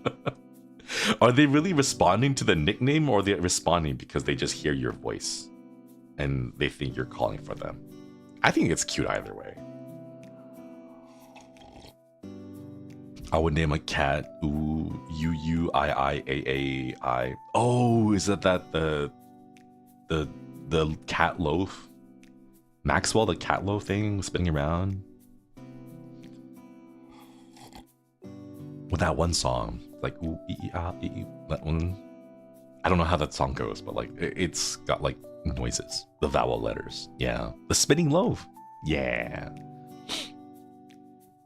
If anyone here has a cat, I want you guys to put your cat on a Lazy Susan, or like just one of those like product display trays, the ones that spin around the circle, you know, like the ones that you see on those like late night, what are they called again? Not infomercials, but like late night like auction shows or whatever, where they're like, hey, look at this like 17 karat diamond necklace that's super gaudy and tacky looking, right? But they put it on the little spinny thing and then it spins slowly in like a white like display cabinet or whatever, and they show on shopping channels. Yeah, does anyone kind of miss them? Like, I've never paid attention to them, and I always thought the stuff they put on there are really like ugly looking. Like, they're all really gaudy stuff, but like I kind of miss it as a time that like we don't have anymore, you know? I know Amazon has like a channel where they have a bunch of streamers and they're like, here are 200 products that we need you to showcase, and they try to do the same thing, but it's not the same, you know? But wait, call now, get a second one free. That's right, absolutely free. But wait, there's more. And the way that they talk, the ones with the ShamWow, didn't the guy for ShamWow get like arrested or something? Like, I only saw like a little bit of it, but like I don't remember the story, but like I thought he got arrested or something. Like he called over like an escort and then claimed that the escort like bit his tongue off, and then both of them got arrested or something like that. He did a lot of drugs. God. Shopping channel careers go crazy. The other guy who did OxyClean, Billy Mays? Oh no, is it Billy Mays? I'm thinking of someone else. I forget. But Man, I want to try that. I'm pretty sure I could do. I'm pretty sure I could do like some kind of like infomercial stuff. Wait, I think I can. Wait.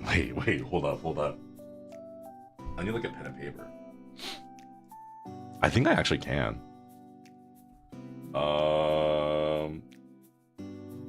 Let me write that down.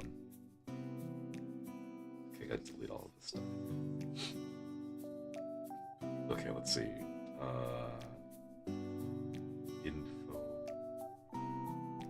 Infomercial. Like,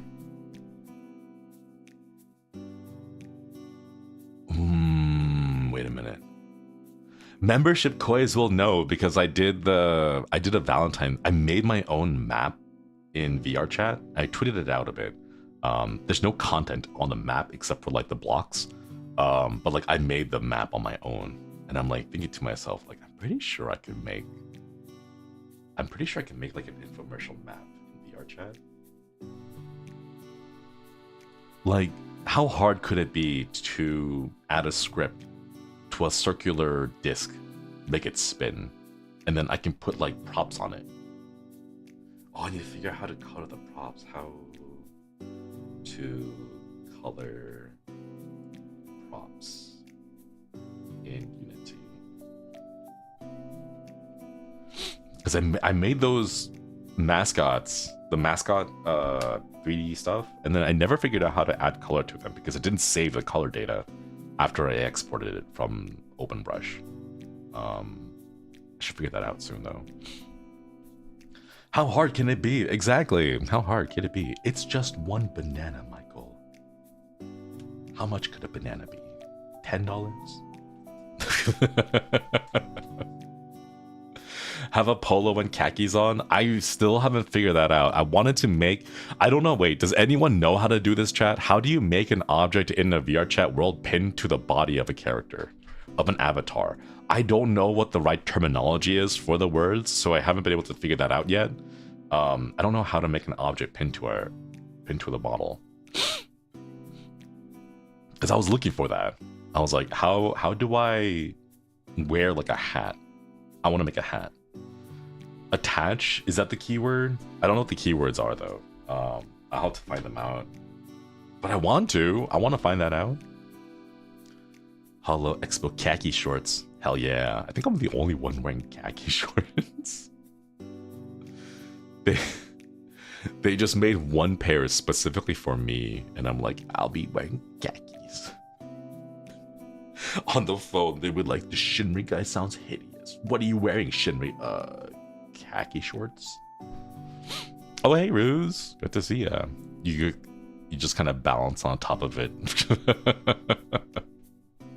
I just want a thing that I can like hold and then click and then it'll lock itself to like a hat, you know, on the avatar, but I haven't been able to figure that out. Benrolo, thank you for the gift of memberships. Thank you. Oh man. I need to figure out how to pin. Is it like pinning or attaching? I don't know what the right word for it is. You know, like on Live 2D, it's like, how do I attach a model, attach a prop to my model? It's like, no, you pin. The word is pin, so that when you search for it, you can find the keyword pinning. Attach/pin. But like, I want it to be like an object in the world. You know, like I want to find a hat, and then grab the hat, and then pin it on my head, or attach it to my head, or like stick it onto my head. You know, like I don't want it to be like a toggle. I want it to be like a world item so that I can give it to someone else and be like, here, you also wear the hat, and then let them also be able to take it and wear the hat. You know, like that's what I'm trying to figure out. And Rolo, thank you for the 16 months. Okwiri, gifting to folks from Koi Sales from Anime Impulse. Oh man, thank you so much. Oh my goodness, let's go. I hope you made plenty of sales from Anime Impulse. We had a lot of people coming by and picking up some merch. Thank you. Also, Okwiri, thanks for reaping the membership. Welcome back. I'm sure it's in their SDK buried somewhere. Probably. Time to experiment the next VR stream. I've been thinking of that. I've been thinking of trying to put together like how do I do a stream where I like make a map, make a world, and I show it off to everyone, and I haven't been able to figure that out yet. I did. Oh wait, chat. Do you guys remember the OBS behind the scenes video that I did, and how it kept having issues with like the screen, where it just showed what's it called again? Recursive filming, recursive video, where like showing OBS would cause a recursive OBS to show itself inside OBS and over again. I found a way to do that without causing that issue. I only found it out afterwards. Apparently the answer is you just open up OBS twice and you use one OBS to record the other one. And then you don't get the recursive issues because the recursive stuff is on the first OBS and not the second one. Yeah. The solution was that easy. Just open up 2 instances of OBS. I'll have to keep it for next time so that when I do another behind the scenes video, that way I can show you without all the stuff getting chaotic. And hopefully people will understand a lot more. OMG, really wire programs like this, because I don't think they ever consider like someone using OBS to show itself on stream, because there's like a lot of sensitive information there that can be leaked. So they're like, you know what, most people in most use cases will probably never do this, so let's not bother with it. And then when someone tries, like me, you get into shenanigans because it's not meant to work that way. But yeah, really appreciate that level of considerably after the stream. Let's go. I wish more people figured out how to use nested sources, nested scenes. Unrelated, mini tangent. Every single time I say let's go, I can only think of Tifa from the Final Fantasy VII Remake, because I got a whole bunch just out of nowhere of Tifa being Tifa, and it's just out of context clips of Tifa being Tifa, and one of them is like, let's go. Like, she's, what was she climbing? I think she was climbing a cliff or something with Red 13. And Cloud is there too, but like she gets the climber's high, where like if you're someone who doesn't do a lot of exercise, but then you get into like a really like a good groove with an exercise, you get that rush of endorphins that you're not used to because, you know, you may not exercise that often, and that rush of endorphins gives you a feeling of like being high or under the influence, right? And Tifa doesn't climb cliffs that often, daily life. So she's not used to the endorphin rush. So when she does, she's like, let's go. Yeah, we're unbeatable. And like, it's just really cute. Oh, it was Aerith. There we go, Aerith. Yeah, her. It was Aerith who's doing the climbing. Sorry, I barely know anything about Final Fantasy. I just see the out of context clips. Aerith, yeah, super ganky. Let's go. And then I think she passes out right after the adrenaline rush ends. That's the one. Every time we mention of Tifa, I was reminded by Italian Senate incident. What? The what? The Italian Senate incident? What happened there? Tifa grew up being a mountain guy. She's totally used to atmospheric changes. It was Aerith's. When are you doing your Aerith Lives playthrough? Aerith Lives playthrough? Can you do that? I thought it was a canon event. I thought it was a canon event. I thought you couldn't change it. That's a core memory. You don't know the Italian Senate incident? I think it sounds familiar. I think people have told me about it, but I don't remember it because it hasn't been a thing that I have to think about in a while. They played an NSFW Tifa video. Did they have good taste at least? Because here's the thing, like, I've seen like teachers, you know, open up their laptop, connect it to a projector, and show off some crazy shenanigans. Like, we've all been there. We've seen people do that kind of stuff, right? But the question is, do you have good taste? Like, if you're gonna do that, at least, like, if you're gonna do that on your work device, at least have good taste, you know? Like, at least. Can confirm it was pretty good. Nice. Nice. At least everyone now knows you have good taste. It was an okay animation. Did anyone recognize the animator? Oh man, I wish I was that good at recognizing animations. The only company that the only animation group that I can recognize just off the animation style is Mirabeau Studios. I don't know if anyone knows Mirabeau Studios. They did like, was it Ruby? They did like some fan animations of Ruby characters, but they have a very specific style of walking and like talking. I don't know how to explain it. But I recently found out because I was playing Zenless Zone Zero off stream just on my own. I was playing that a little bit, right? And I was watching the animations and I'm like, wait a minute. The way the character moves is very familiar to Advice Ball. Do you guys know about Advice Ball? Here, let me get you Advice Ball. This is one of my favorite like old animations. Advice Ball.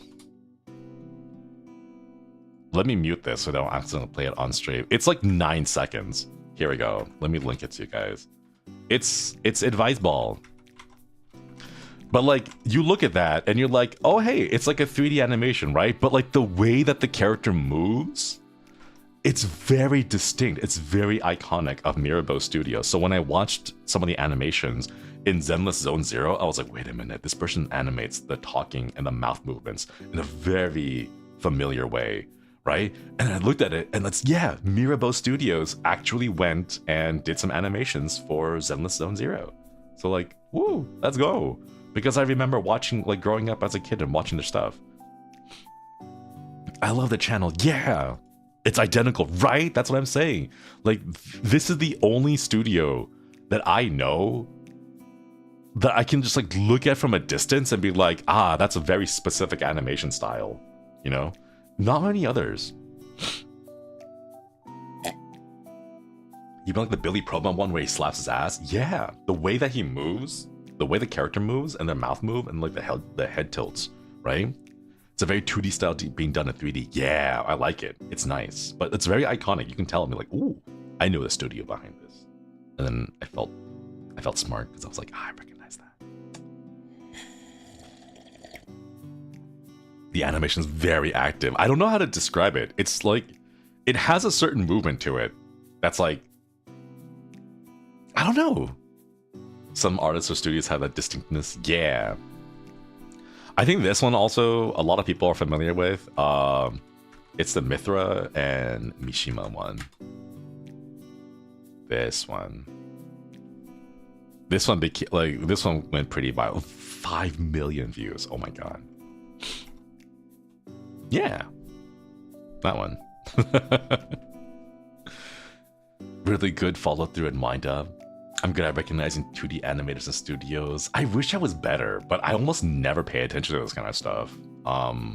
It's just like, I don't know. You know, in the same way that like Flayon, like he can hear, I don't know, he hears like a character go as like a hit sound or something, you know, like a single grunt, or when the character's like climbing up a cliff, you know, they can hear the exertion sound. Right? Exertion _12. And then he knows instantly who the voice actor is. Like, I wish I had that kind of knowledge. That's kind of cool. Like, I'm like, oh, hey, that guy kind of sounds familiar. And it's like, I know exactly who that person is.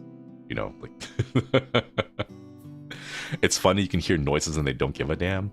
I know, like, it's fun. Voice acting is fun, you know? Certain voice actors you can tell easily. There's a few that I kind of recognize, like that one guy who plays all the male protagonist action adventure something, what's his name? Something North, maybe? I forget. Matt Mercer, yeah, Matt Mercer too. Yuri Lowenthal, Nolan North. Yeah, it's like those three, isn't it? Like every single like action game with a male lead is voiced by like those 3 or 4 people. It's basically just them, you know, like every, in the same way that like for a period of like 20 years? No, not 20. Like a period. No, not 20. What am I talking about? 5 years. For a period of 5 years, like every single female character was like voiced by Tara Strong. Like she was in like every new show, every new game. Like she does voice for the Lollipop Chainsaw Girl. You know, like I feel like the industry goes through phases where like one person becomes known for like the voices for like a whole bunch of projects in a short period of time. Yeah, Tara Strong, like she was everywhere. It was kind of crazy. You can't escape her. No, she's everywhere. Tara Strong, she's the voice actress for like Twilight Sparkle, My Little Pony Friendship is Magic, and then she voices Harley Quinn a bunch of times. Not the new show though. Like Harley Quinn in video games is like usually Tara Strong, or like Lollipop Chainsaw. And then there's like a few more other games. I forget what. Teen Titans Go. Yeah, Bubbles from Powerpuff Girls. She was in Metal Gear 2. Oh my god. Man, and Timmy Turner, exactly, yeah. I wonder who the next big voice actor will be. I've seen like Alex Lee pop up a whole bunch, but that's because he does the voice for like that, what, Solo Leveling, I think? I see a couple of his TikToks every now and then. He said Teen Titans Go instead of the OG Teen Titans. Oh, oh man, thanks for stopping by. Hope you get some good eeps, get some good sleeps. New Harley Quinn is voiced by the actress who played Penny from BBT. Ooh, he's new but popular. Yeah, Sayu too. Yeah, Sayu has been getting a lot of roles recently too. I want a voice act. I need to find a place to like record and do some voice acting, and I want to get some like proper singing or the proper voice acting like experience. Maybe we do a stream where I just go on to Casting Call Club and then I go through all the little projects and submit my auditions through there. That'd be kind of funny. I don't know if Savsum will let me do that. Pretty sure I won't be able to show the website, but that'd be kind of fun. Ooh. What kind of characters do you want to voice? I want to voice a narrator. That's what I want to do. I want to voice a narrator. I want to narrate a horror game, but as a narrator, you know? I want to be like, what's that one game? Misfortune? That one? I think that'd be cool. Like voice acting as a narrator who turns out to be like an unreliable narrator who then turns out to be like, oh wait, you're not the narrator. You're actually just like the antagonist the whole time. Whoa, you know? Or like video game UI, you know? Stanley Parable about horror. That'd be so cool, you know? Little Misfortune. That's the one. Yeah. Vincent Price style or Wade June who did the Darkest Dungeon narrator. I'm gonna be honest, I'm not familiar with any of them. I'm so sorry. But like, yeah, Stanley Parable style. Or like Slay the Princess. Yeah, that'd be kind of cool. Or like Bioshock. Yeah, that kind of stuff. Shinri GPS voice pack when?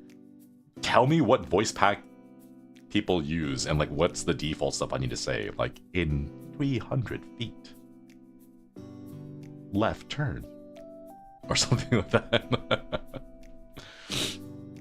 If honest trailer voice guy ever gets sick, you can always be a good substitute. Hey, I don't want to be a substitute. I want to be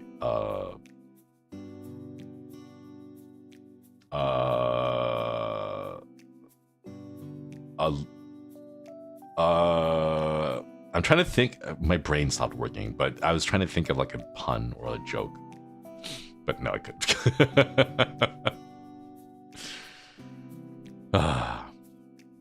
Okay, but there's a lot of fun. There's a lot of fun you specifically giving directions. Specifically giving directions? Isn't there like a database that you have to say like the vowel sounds and then you like put them together so that you don't have to say all the words? Speaking about horror games, would love a rhythm horror game. I don't know how you would do a rhythm horror game. It would just be a rhythm game with horror elements to it. The music would be kind of cool though. Why am I thinking you could pull off Groove of the Minions? I think I would need a lot of coffee to be able to pull off Groove and the Minions, and I would need to like actually be able to stand up for that one, sadly. Would you ever make a voice bank for a Vocaloid? Sure. On the one condition that you don't auto-tune my voice, so you have to take what I give you. So like if you try to use my voice bank to make songs, it's gonna be all off key. And if it's on key, then I'll know that you have edited it in post and be like, ha, we can tell.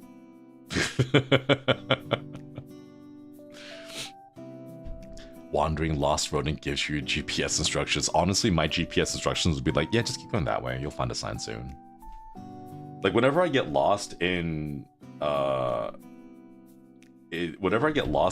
I don't really worry too much about it because I'm like, well, I'm gonna eventually find the way out. And if I don't, then I'm in bigger problem than, you know, finding an exit. So, you know, it's either it's a problem that I can solve or it's a problem I can't solve, and therefore it's not a problem. You know? Your voice bank would only be like half an octave. Yeah. Yeah, I know.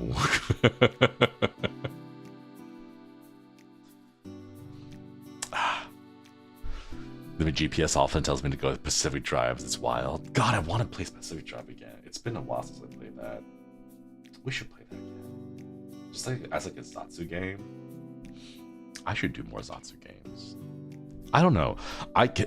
Can you guys have been hearing the things that I'm like playing with in the background? I've been fidgeting with a whole bunch of stuff. So like I've been like making noise because I can't stay still. No, a little, kinda. Please Pacific Drive is vibes. Give me more. Maybe we add that back on there as like more games that we can play in the future. Just have it there. I think they've added updates. I know they have like a couple of updates. Restless? I'm not sure.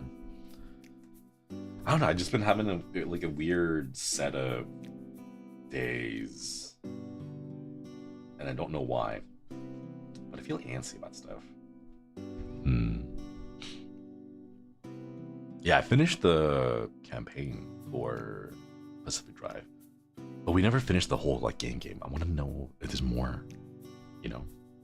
We got to the part where they're like, oh yeah, now the campaign is done, so just go do your own thing. But like I don't know what to do that thing on. Like besides farming and like pimping out the car even more, I want to use this stuff to like build walls and stuff and hoard more things. Ever heard of a car horror game called Beware? Not that I'm familiar with. You know, Gamester, thanks for stopping by. Get some good eats and good sleeps. Pacific Drive was on my YouTube recap because of you. Let's go. It was a fun game. I enjoyed it. Oh, the vibes are really nice though. A challenge run. Maybe. Got dip it as well. Avon J, thanks for stopping by. Get some good eats and good sleep. 2D Pacific Drive Life that got released recently. Ooh. I feel like the game loses its drive when the objectives went away. Just a little bit, you know. There's some games where you can just kind of like do your own thing, but I feel like there's got to be a purpose to it, you know? If there's no purpose, then it kind of loses the reason for the drive, literally. To like just, you know, go out there and do things. Like what am I collecting all this stuff for, you know?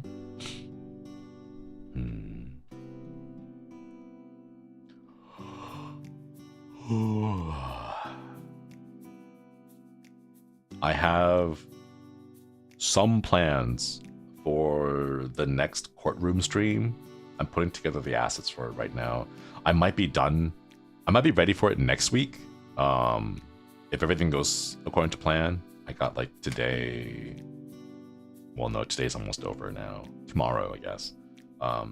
Working on some of the assets for tomorrow. Get some like little changes and tweaks, and I think you guys will enjoy it. But I think it'll probably be like next week on Thursday. When I'm able to get it out, hopefully. Depends on how much work I get done over the weekend for it. I'm trying to find transparent video, but it's impossible to do transparent video apparently. Transparent GIFs, easy peasy, absolutely, the easiest things ever, right? But for some reason, video is incredibly difficult. Dennis, thank you for the 8 months. Cleaning my room, making my setup, all together, and got all the basic Belatra decks cleared on white stake. Only color stake decks remain out of reach. Good luck, have fun. Good luck, good luck. Nice. I hope you keep having fun with Belatra. Yeah, let's go. Thank you so much for re-upping the membership. I want to bring Axel series to court. For what reason, though? You can take, like, anyone can take anyone else to court. Whether or not you win is a completely different issue. But, like, you can take him to court for a lot of reasons. It's just, for what? You know? Would a green screen video work? Sometimes. It depends. I use a magenta screen because my eyes are blue. If I green screen, my eyes disappear because they're like bluish. They're like greenish blue. They're not like blue, they're like teal. So there's like a little bit of green in there, so my eyeballs disappear if I use green screen, which is why I use magenta. But then magenta makes my skin transparent because my skin has a little bit of purple to it too. So it's been trying to like find a balance between them. He timed me out yesterday in chat for speaking the truth because the enemy Spider-Man was getting healed and he wasn't. That just sounds like a skill issue for Axel. My goodness. But yeah. We'll see how it goes. I want to try one more. I have to introduce a new thing that was missing on the first one. We'll see if I can get it all figured out. I've seen those friends who take each other to the TV court just to get money. Why? Why would you do that? That's a lot of money. It costs a lot of money to be on there, and then you sign away so many of your rights for just entertainment. I'm not sure if anyone would actually want to do that though. I know they have the whole like the entire thing is scripted and we work it through, but like some people, I don't know, like yeah, maybe they should just no need to air out the dirty laundry in public on national television too, you know. But man, don't they pay you to show up? It depends on the terms of the contract that you sign up for, but almost all of it's scripted. So yeah, it will depend because I haven't seen all the contracts yet. I saw a clip where he's throwing shade on Love in Deep Space. Has he played it? I don't know if he's played it. I haven't played it myself yet. I have it installed on my phone and I'm like, I'm too lazy. But man, Shinri read it and before looking, I knew it was you who wrote that. TV court feels like, am I the asshole televised? It really is. I mean, like that was it. It's basically that, like Judge Judy, that show. Like no one ever went there to actually learn anything about the educational system. They went on there for juicy hot tea, because they were like, oh, he did what with the dog? Oh, you know, that kind of stuff. Are you telling me that Mari was scripted? No way. Basically Jerry Springer. I feel weird because like part of me, like whenever I see that kind of content, I always think to myself like, you know, like every now and then, like periodically, like once a month maybe, I have like a 4-hour window when I'm like, ooh, I want some juicy tea. You know, I wanna gossip and spread run the rumor mill about stuff, right? But like most of the time I don't care. But like I don't know, like why is it so interesting for people? Let me try again. Why is it so interesting for people to hear about tea and drama about other people, especially from strangers that you have no idea, you have absolutely no idea, you'll probably never see them ever again in your life? It's just either this one show or this one Reddit post or this one out of context Twitter screen cap, you know, like it's always just like tea about strangers and you're like, I need it, I want to read more of it, right? And it's like, why though? They'll never have an impact on my life. I will never meet them. None of my friends will ever meet them, right? But it's like this one single screenshot of am I overreacting? You know, with screenshots of like the text messages, right? It's just so juicy to like read about, you know? People can be nosy. People like drama, especially if it doesn't involve them. Learning that people are having it worse than you may be fair. That's probably a big thing. Knowing that someone else has it worse than you. And they were roommates. Yes. I don't know. Just like people can't let celebrities live their own lives. I don't understand that too. I don't understand the celebrity thing. I don't know. Like for me, comparing a "Am I the asshole" post versus like celebrities, I care less about the celebrities than I care about a random stranger's "Am I the asshole" post. You know? Like there's something about the life of a celebrity that just feels manufactured. They're just so out of touch. Their lives are not relatable, you know? Oh, hey, Haka. Hello, Hakitos. Sarah, thank you so much for the 5 YouTube memberships. Thank you. Can we get some hearts in chat for the gifted memberships? Thank you so much. And hello, Haka. Hello. How are y'all doing, Hakitos? Konnichiwa. And yeah. I don't know, like, whenever I hear things about, like, celebrities, they'd be like, oh my god, did you know Celebrity X did this thing for Celebrity B or whatever? I'm like, that's, Nifava, thank you so much for the 8 months, Okwedi. Thanks for reaping the membership. Welcome back. Okwedi. Like, okay, the one thing that I saw recently was, like, this celebrity played such a funny prank on this other celebrity, and what did they do? I think like they filled a bathtub with nacho cheese dip or something like that, and I'm like, that in this economy, like why would you waste that much cheese dip, you know? And then I see it and it's like, now you can't eat the cheese dip anymore. You have to clean that. And how are you going to clean that? Like you can't, you're just going to have to flush it down the drain. You're just going to have to waste all the cheese. Like why would you? You know, like that's the kind of stuff I see for celebrity gossip. So I'm like, I cannot, like they live such completely wild, crazy lives that I can't relate to them at all, you know? For Selena Gomez, no, insane. The Sharpie bath, maybe? I don't. At least it was cheese dip instead of real cheese. It was still like at least like 50 jars of cheese dip because the bathtub was huge, you know? And I'm just like, what? That's so much money in cheese dip and you played it as a prank? Like what? Tina, thank you for the 9 months. Okay. Thanks for the membership. Can we eat the rich? I don't want to eat the rich. I want to, like, cure the meat for at least 6 months. Salt it, and then hang it to dry, and then have it, like, grow mold. So it, like, makes the meat tender. And then you can, like, serve it like prosciutto. Haha. But I'm just saying, like, that's why I don't understand. Like, whenever I see a celebrity do things, I can't relate to anything they do because they live such completely different lives. They're like, haha, yeah, as a joke, we took a trip out to Cancun. And then that's where we went to the real party, which was a cruise ship that we rented all by ourselves. I'm like, what? Who is relating to that? Who is watching these stories and being all like, aha, that's such a funny thing that you did. You know, like, I just air fry the rich, cook them in the bathtub cheese, right?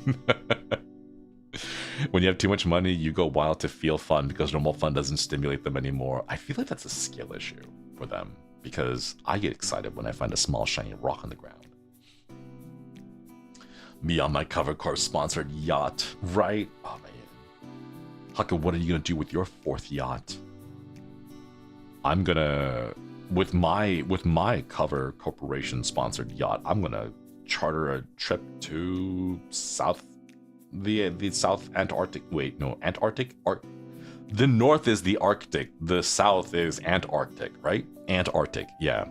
I'll charter a captain to take my yacht down to the Antarctic, and then we can go hug a penguin. I think that's right. I think the North is the Arctic, and then the South is the Antarctic, right? I'm not that good at geography, but like I think that's the case. Sometimes I feel like the rich don't know what normal is. They have their own normal, is the thing. And their normal is very different from our normal. So yeah. And one day the poles will shift. That'd be kind of cool. As a millennial, I've lived through so many things. Like, I remember the pole shifting was a big thing. They were like, oh, the Earth's magnetic field will shift and north will become south and south will become north. And I'm like, whoa, when? Tomorrow. And I was like, oh, do I still have to go to school? And they're like, yes.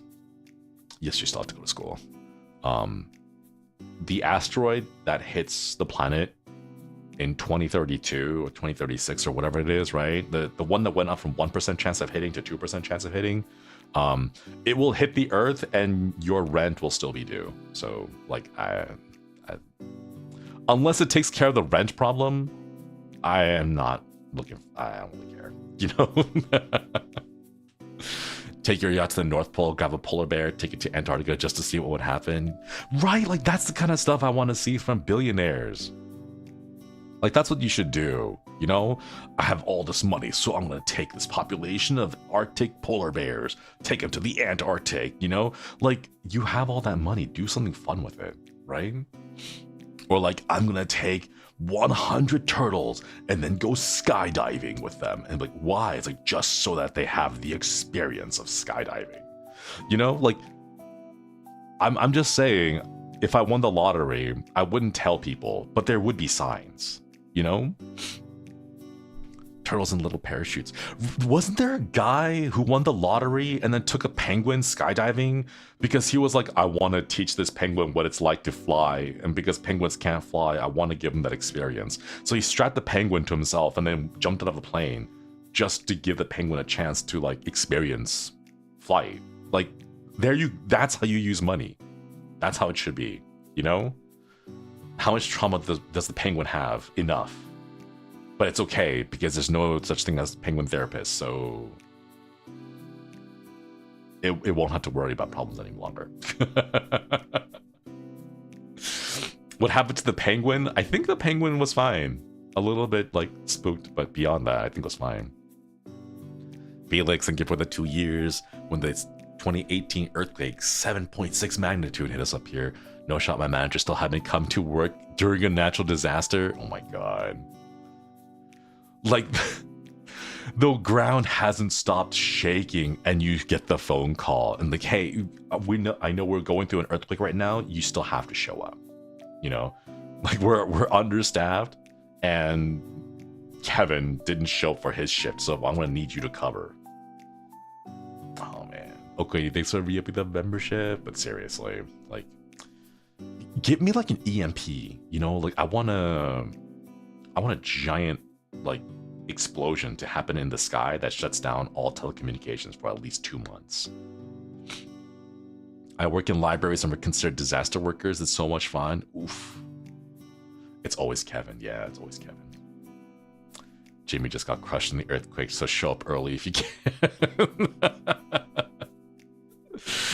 Oh man, Jimmy wouldn't even be dead. Jimmy would be like underneath the rubble, being all like, hey, I need help. And then you'd still have to show up, you know?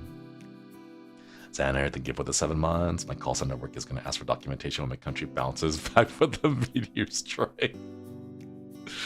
Oh my god. In like a month after the meteor strike too, you know you're going to see on commercial, like, together we've been through hardships, but at our bank, if you give us money, we will take it.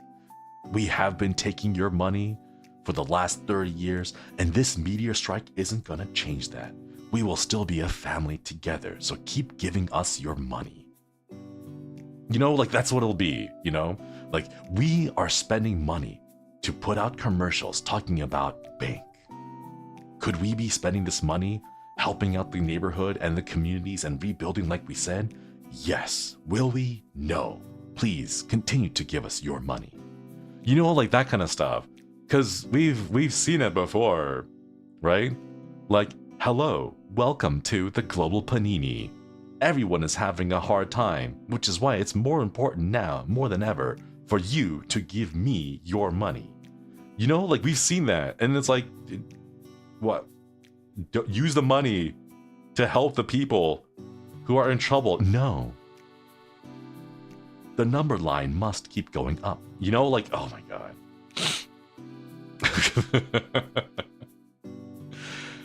The more you do this, the more I'm like, Shinri really should do an infomercial. I don't know what I would be selling. I'd be like, here's the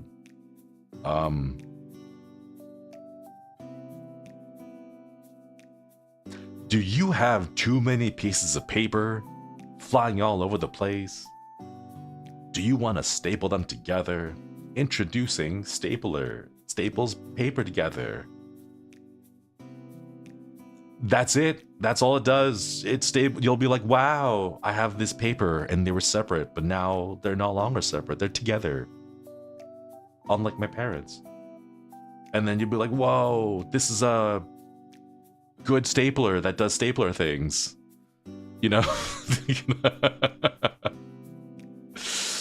Those kind of commercials. I've seen a lot of commercials that are just like really silly. Like, do you want to eat popcorn, but you keep spilling it everywhere because you keep putting them popcorn bowls in the very precarious couch edges and stuff? Like, you know, we need silly infomercials. I want to be able to do things like on the spot, but my brain can't come up with things, so I have to like spend like a weekend, and I'll come back to you guys next week and have like infomercial ideas, but it'll take me some time to come up with things to say.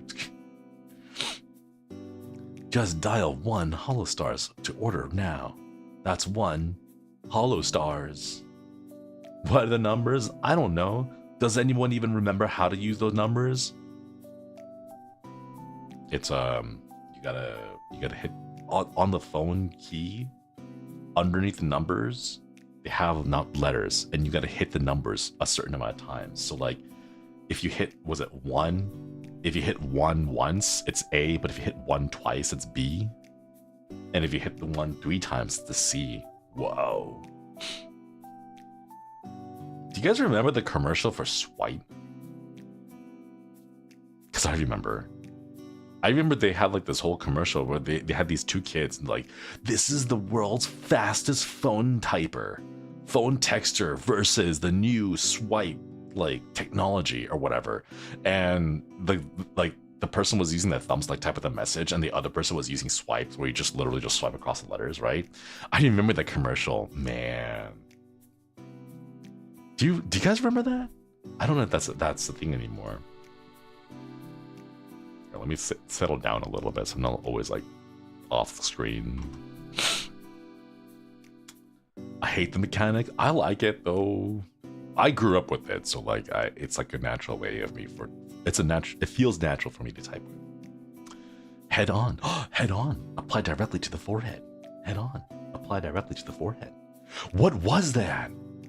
I never bought Head On. I never knew what it was. I just saw the commercial and I have it stuck in my head, but I've never known what it was actually for. It's pain relief? Is it just topical pain relief? Extra headaches? A fancy migra stick? What's a migra stick? Maybe it's a headache thing. Head on. Apply directly to the forehead. Head on. Apply directly to the forehead. It wasn't FDA approved, so they couldn't say how it worked or what it does. What? It wasn't FDA approved, but we had that commercial happening so often. Oh my god. God. That was my problem, chat. I could have, like, if I didn't have standards, if I didn't have morals, if I didn't have a little bit of empathy, like, actually, no, I have a lot of empathy. I have to get rid of so much empathy. If I got rid of it all, like, it would have been so easy for me to make money, you know? You could have been that guy. Yeah, I could have been that guy. I could have been making, like, snake oil stuff and sell them to people and make a whole bunch of money on it, right? Like, I could have done that.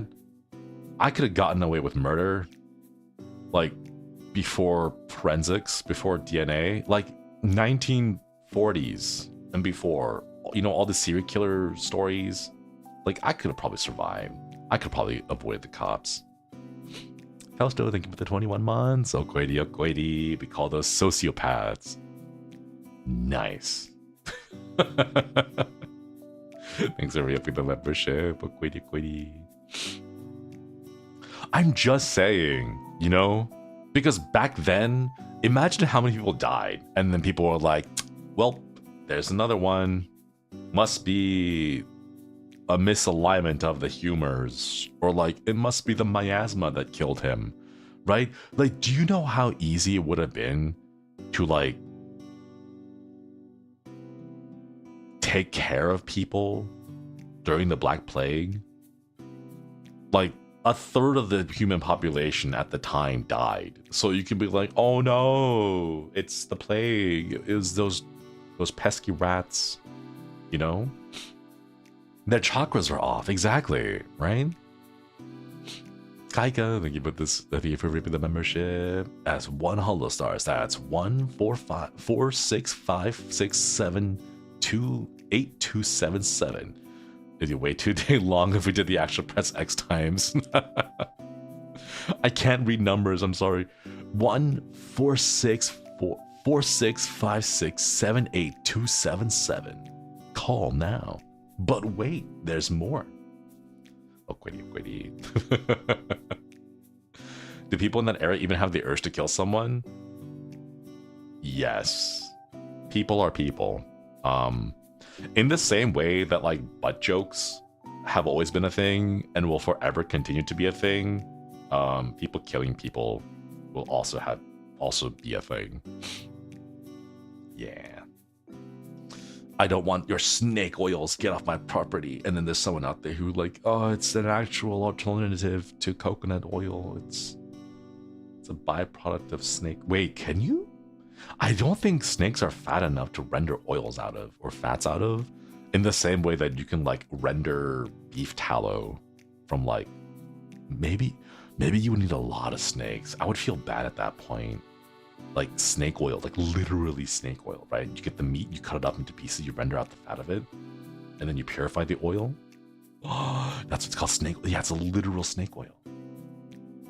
Or they actually get snake oil for making the snakes, right? That's what I'm saying. Maybe. The poor snakes. You can get snake venom and call it oil, but they taste different. That's the thing. Also, fun fact, because it's snake venom, it's not snake poison, you can drink snake venom.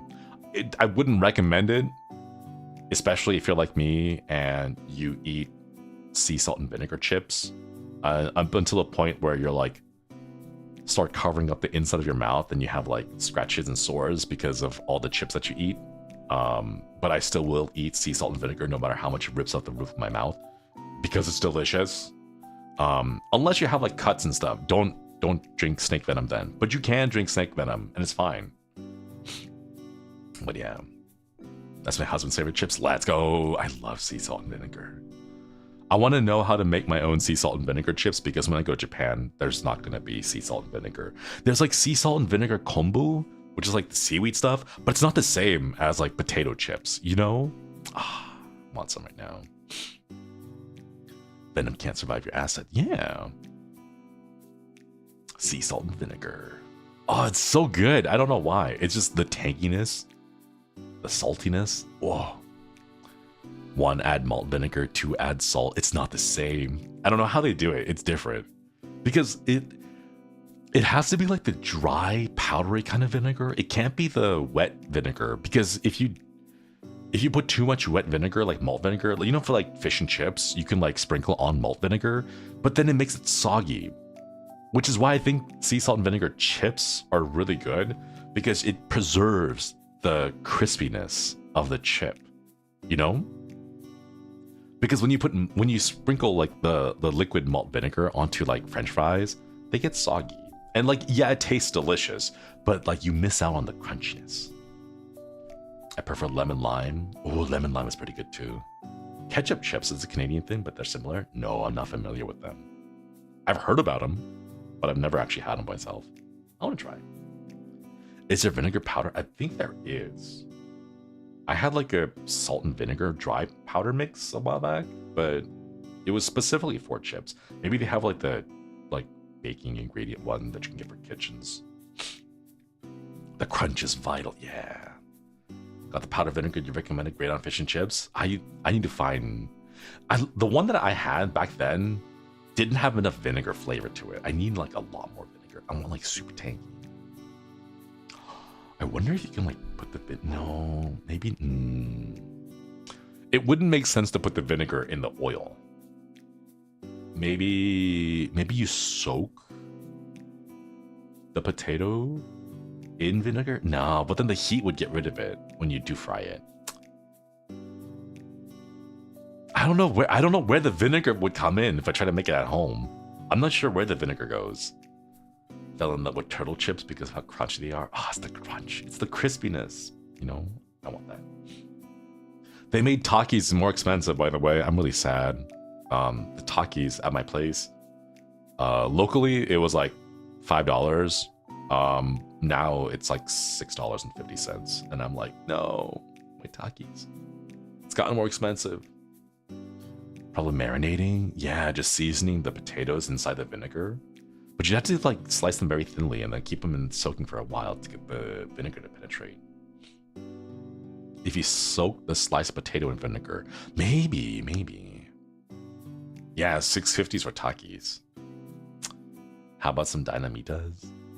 I'm not familiar with those. I know I've seen like the Doritos attempt to make a Takis themselves, where they just get the Dorito, like the tortilla, and they like roll it up and they like have Dorito patterning on it. It's not really Takis. It's not the same though. It's not the same. You have good Taki deal on Amazon. All the ones that delivered to my place are overpriced. And the terrace didn't even go into play. Like, come on. Dorito Taki knockoff is not the same. It's not. It really does not taste like citrus acid. I need the sour punch to my face. God, wait. I want to go order some right now, actually. I want to order some. Let me see. How much are they? Takis.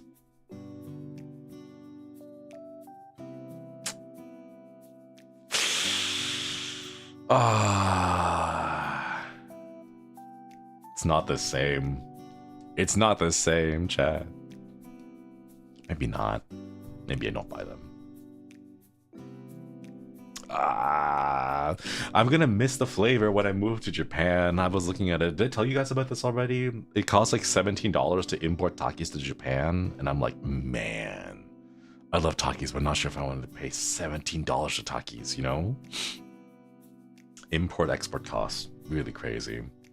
Just to ingest straight vinegar and salt. God, if I could, I would. There's the, you know when you get pho? They have that little, well, not pho, but like when you go to like a pho restaurant, they have like vermicelli noodles that has like the fish sauce with a little bit of like vinegar that's mixed with like sugar and some other spices, right? And it usually comes with like the pickled like daikon and carrots, like the little shredded, like the julienne shredded ones, right? And they come with that little fish sauce cup. Like, oh, that I could drink that. I could just take shots of that. Oh, it's so good. The vinegar, the sugar, the saltiness. Oh, it's so good. I love that kind of stuff. So yeah, probably very bad for my like blood pressure, but hey, we're here for a good time, not a long time. The longer I am, the more chance they have to catch me and make me pay back my loans. So we're here for a good time, not a long time. But no, I could drink that so much. Just like straight up, I could make like a gallon of it and then just sip through it. It's a little bit of time every day. Man. What are kidneys for anyway? Kidneys are for cleaning your body. Your blood, right? No. Right? Is it bile? No. Bile is in the gallbladder. Honestly, they're not really worth that much though. Is like, okay, chat, for selling that, don't sell your kidneys.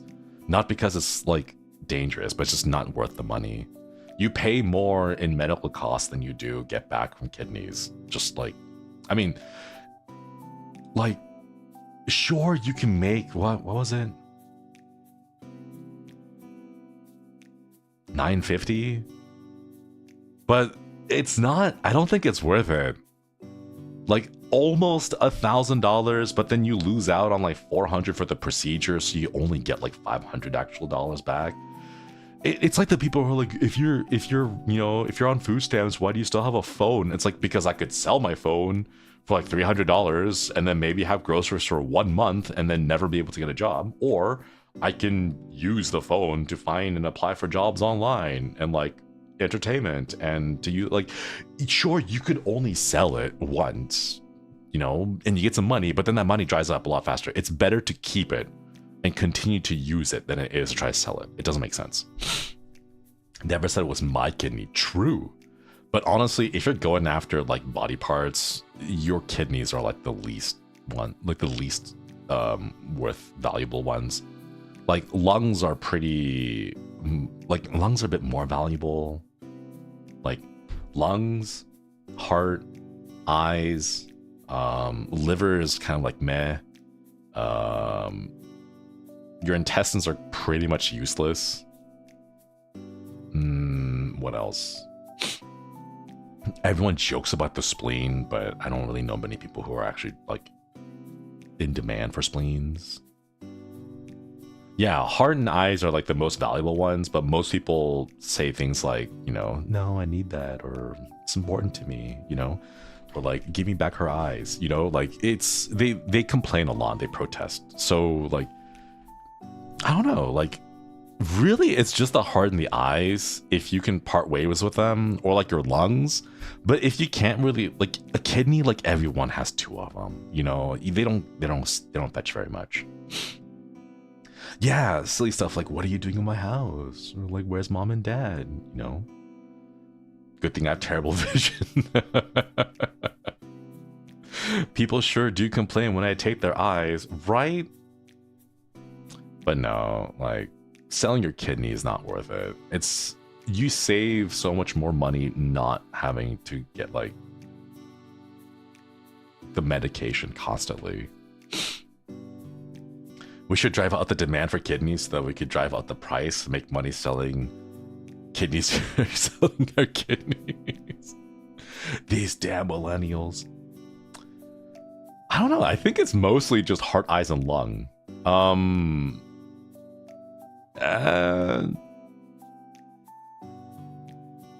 Yeah, I think it's mostly just that. Yeah, kidneys won't sell for that often. Just keep the kidneys you have. Like, it's more trouble than it is worth to get rid of them. Here's your spine. What? Give it back. What's more valuable, blood? O positive or O negative? I don't know. I'm not a vampire. I don't drink blood. You'd have to ask someone who has a better palate for it. But I'm not sure. Darn graphics cards worth more than my organs. Seriously. A lot of... Most things are worth more than your organs. Okay, here's the thing. The only reason why you think your organs are valuable to you is because you need them to live, right? But to most other people, they don't need your organs to live, right? So the value is kind of like, like, sure, a hand is really important to you, but like to everyone else, they've already got their own hands. Also, like, when you're taking body parts, please don't cut the hand off at the wrist. Cut it off at the elbow. Preserve the tendons. You don't know if those will be handy. They'll come in handy later. But like, don't stop with the whole cutting the hands off at the wrist part. Start cutting them off at the elbows. Take the whole thing with you. The entire thing. The whole system is connected to each other. So like, stop that. Stop chopping things off. And if you're gonna chop it off at the wrist, chop it a bit further up. Like, what is it? Like 3 inches behind the wrist. Don't go for the wrist. Just go above it. How about from the shoulder? That's too much. Also, the shoulder is its own thing. You don't really want to just take the shoulder off.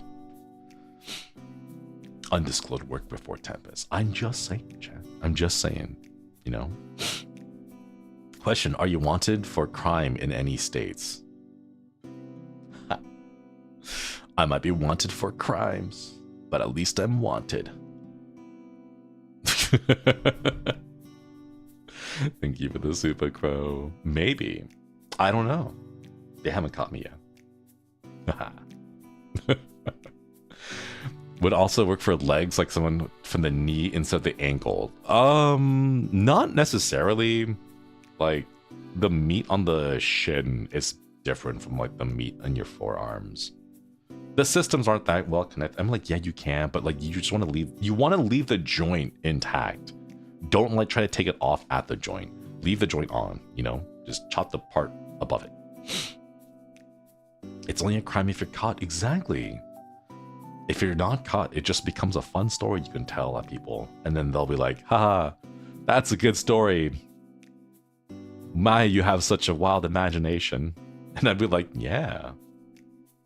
Imagination.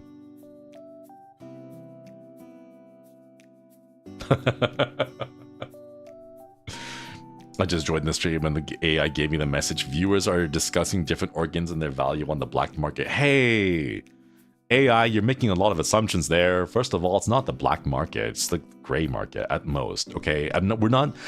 Okay, here's the thing, chat. It's not... Oh my god. Sushi, thank you so much for the membership thing for the 8 months. Okoidi, okoidi. Okay, here's the thing, chat. Everyone's like, oh, you know, if this small business thing doesn't work out, I want to go sell my arm and legs, ha ha ha, right? And you gotta think about it. Okay, just work out the logistics. Let's say you want to sell your own leg, right? How do you go and sell a thing on the air quotes black market? Come on, chat, think about it. Just think about the logistics, right?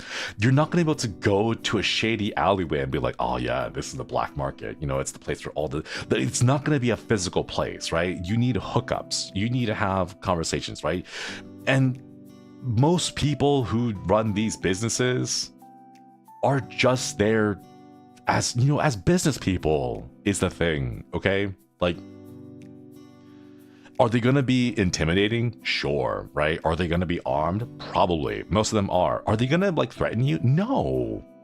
They just like it doesn't make sense to go out there and be all like the stereotypical, like show up with a hoodie and like a mask or like balaclava or whatever, and they'd be like, all right, do you have the goods, right? And like, yeah, I got the goods here. And then like this little stand up with the people of both parties, they point guns at each other. It's like, no, that's all like over dramatized from movies, right? You still want to have good business relationships with the people that you work with.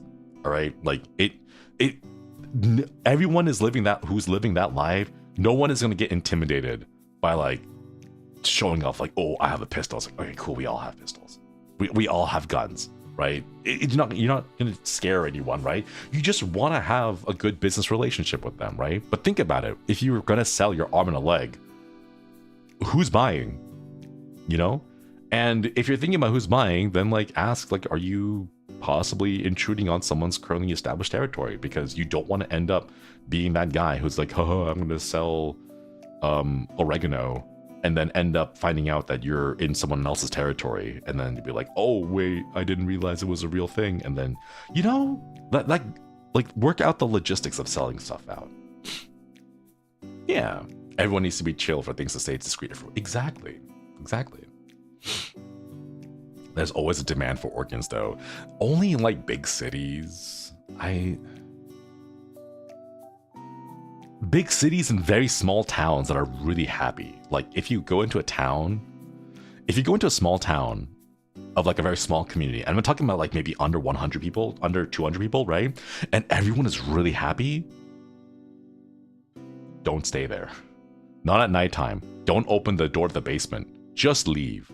Be like, thank you for your hospitality. The food was fantastic.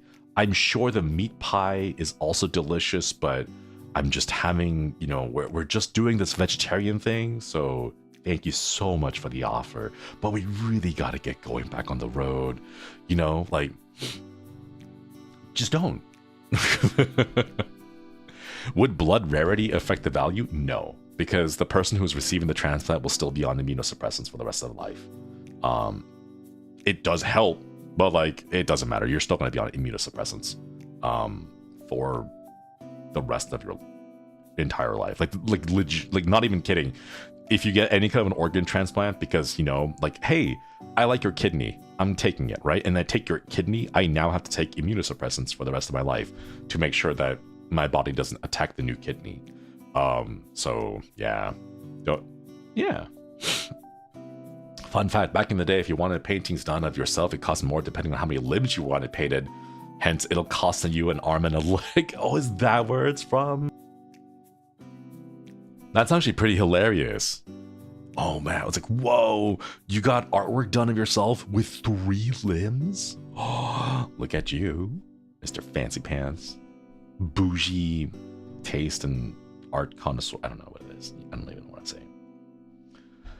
And due to the fact that they're immunocompromised, a sneeze could take them out. Yeah, please wear masks. The masks are to prevent you from infecting others, because when you cough into a mask, the viruses inside your lungs can't travel on their own. They travel by attaching themselves to like cough drops. Well, not cough drops, but like droplets of your cough. And if your mask captures those droplets, then it captures the viruses and they end up entwined in the fibers of your mask. So like, yeah. Also, the small science thing for people who are like, if I fart and you smell it through your mask, it's not protected. Like, no, it's because the olfactory senses, the little molecules for smell, is vastly smaller than the like cough drops and saliva droplets. You know, like you can see saliva, you can't see individual fart particles. But yeah, fairly new thing when you 3D print body parts with biogel and inject the stem cells into the person who needs it, and it starts functioning like a real thing. There's almost I won't see it though.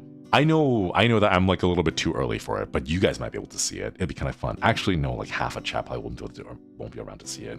We were born too soon, chat. Soon we'll have like designer arms that you can buy and be like, I want to replace my arm with that thing, and then they'll be like, oh yeah, and then they'll have like human protests from like Deus Ex, Human Revolution, the game. That'd be kind of cool. If I understood it correctly, even AB positive blood is rare. Would the recipient still be screwed? I have no clue because I am not a body person. Doctor, physician, like all that stuff, I am not that person, so I don't know. Hook me up with cyberware. Did you guys know glasses are like a modification to your body? Did you guys know that like braces for your teeth is a body modification? Like, sure, it's not this really cool scientific like eyeball that can check the Wi-Fi kind of stuff, right? But it's still modifications to your body, you know? Yeah, dental fillings too. AB blood is rarest, but only other AB people can receive AB blood. I think mine is B positive, but that's because it's the most common blood type for most Xenocunian males.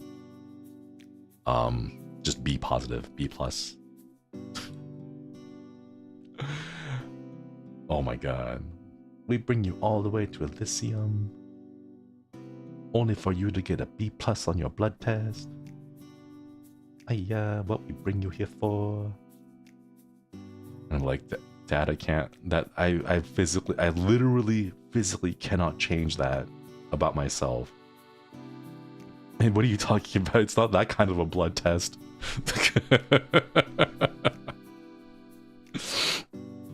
Oh man.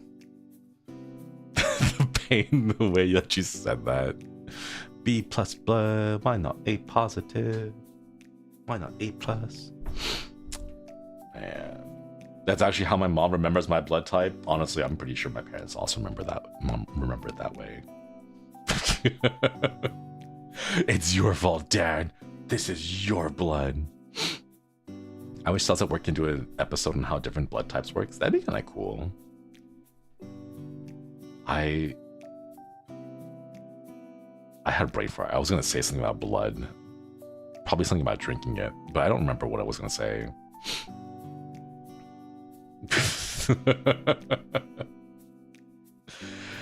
Ah, man. Chad, it's been a while since I've done like a proper Zatsudan, haven't I? My parents don't remember a blood type, and if they doubt I'm their child, and they don't, oh no. Blood typing stuff is interesting. I want to know if it could be used for anything cool, like beyond just attacking people with it. I miss the unhinged Zatsus. Hey, I'm just telling you these things because it's important, because you never know. You never know. one day, you know, you'll find yourself in a situation and you'll be like, oh, that's right. We're gonna leave the kidneys in there because I remember from Shinri stream, it's not the kidneys that are worth it. It's the lungs, it's the heart, it's the eyes. And then you'd be like, yeah, I want to focus on these, right? So when you only have like, what, 35 minutes to take care of the body, you'll be like, at the very least, we can make those 35 minutes worth it. Also, just get used to the fact that like your organs are held in place by like connective tissue, like everywhere. You can't, like, you know that one scene in Indiana Jones where like the cult priest or whatever was like Kaliba, and then he like thrusts his hand inside someone's chest and pulls out their heart and it's still beating, right? You can't do that IRL that easily because the heart has a lot of connective tissue all around it that kind of keep it in place. It's not like just dangling there with only the aorta and the veins holding it up. Like it's like connected, right? You'd have to reach your hand into it, grab the heart, and then use your like fingers, I guess, to like slide underneath the connective tissue part to like separate it out from the heart. And then you don't want to pierce like the little sac that the heart itself is contained inside. So you just want to like you don't want to, the pericardial sac, you don't want to break that, right? But you do want to get the connective tissue off of it, right? So if you do try to pull it out, chances are more likely that you'll take the lungs and like the diaphragm along with it, and like part of the stomach too. Like the entire thing will come out, it won't come out in a single clean piece is what I'm saying, right? Like you pull it out and the rest of the organs will come along with it unless you take care of the connective tissue. But generally it is like, for showmanship purposes, you want to like pre-cut the connective tissue in the heart first, so that when you go stab the person with your hand and you pull out the heart, it comes out easily, right? And everyone looks at you like, whoa, that's so cool. How do you do that, right? But if it's not for performative purposes, right, it's better to leave the organs connected to each other because it's easier to clean, you know? Because then the only thing you need to do is cut around like the trachea area, and then if you scoop your hand properly, the lungs, the throat, the stomach, all the organs, like even down to like the intestines, all of it comes out in not like a single sack, but like it all comes out in a single chunk. You know, like if you've ever gut a fish before, if you've ever had to like gut a rabbit, you know what I'm talking about. Like all the organs are stuck to each other. You can take them out in one go and they all come out. So if you want it for food, just keep them together. Don't pop it, you know? Anyway, make sure you know what you're using the organs for, right? It'll depend on how you prepare the organs will depend on the purpose for them, is what I'm just trying to say. Yeah.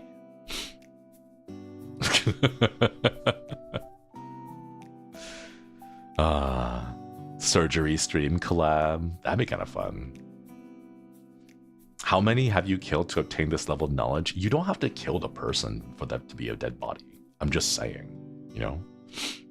Zolego, thank you for the 20 months. Okwedi, love Zatsu. You talk about things you're really passionate about. Yeah, I just love sharing my, like, the knowledge I've gotten over the years. Thank you so much for re-upping the membership. Okwedi. But no, really, like, human bodies are just the same as animals. Your muscles work in the same way, your tendons work in the same way.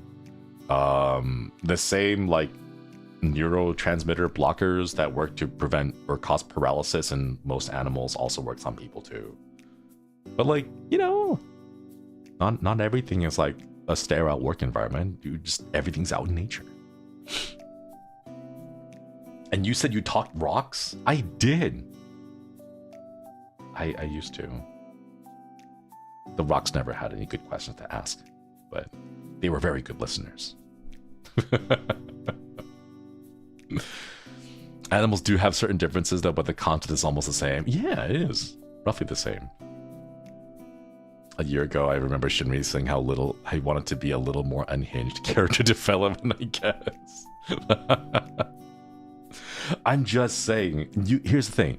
There is no law that prohibits you from knowing this, right? And in order to understand how to cure poisons, you need to know how poisons work to begin with.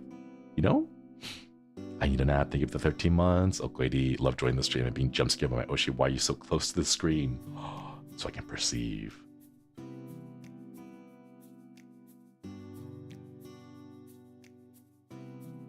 Yeah. Okwedi, thanks for the membership. Describing pharmacy school. Exactly, right? I'm not learning how to effectively poison someone. I'm becoming a doctor. It's not my issue that you interpret as a good doctor. You know, like a doctor that heals people, like, yeah, sure, for certain definitions of heal. As they say, the dose makes the cure. Or poison? The dose makes the poison? Yeah, I'm a pharmacist, but the P is silent. I'm a pharmacist. But no, like, you gotta know these things. Like, every now and then I'll go and like just review videos on like first aid. Like, if someone breaks their like shin or their arm, right? Like, do you know how to apply a splint to make sure that they're okay? Or at least emergency splints, you know, emergency tourniquets, you know, things like that you might need to know just for the sake of knowing, you know, when it's a good time. You never know when you might need like someone to help, or you never know when you might encounter someone who could use your help.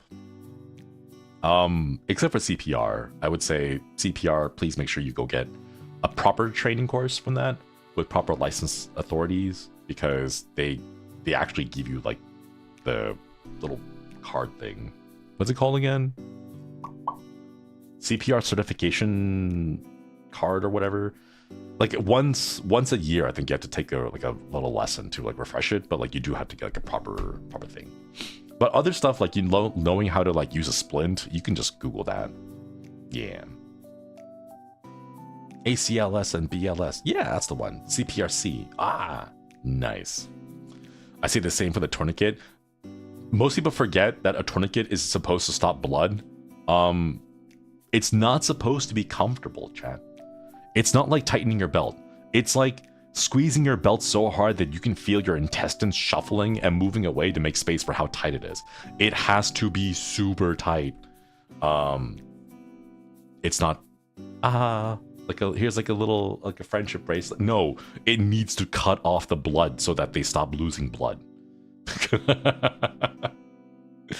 I thought that was common sense. A lot of stuff that you see online and in games and movies, people take for granted. Like CPR in movies, it looks like you're just gently tapping on their chest.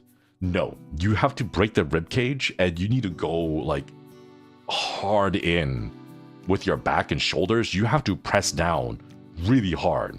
The CPR mannequins, the little models, the busts that they use nowadays, are the more modern ones.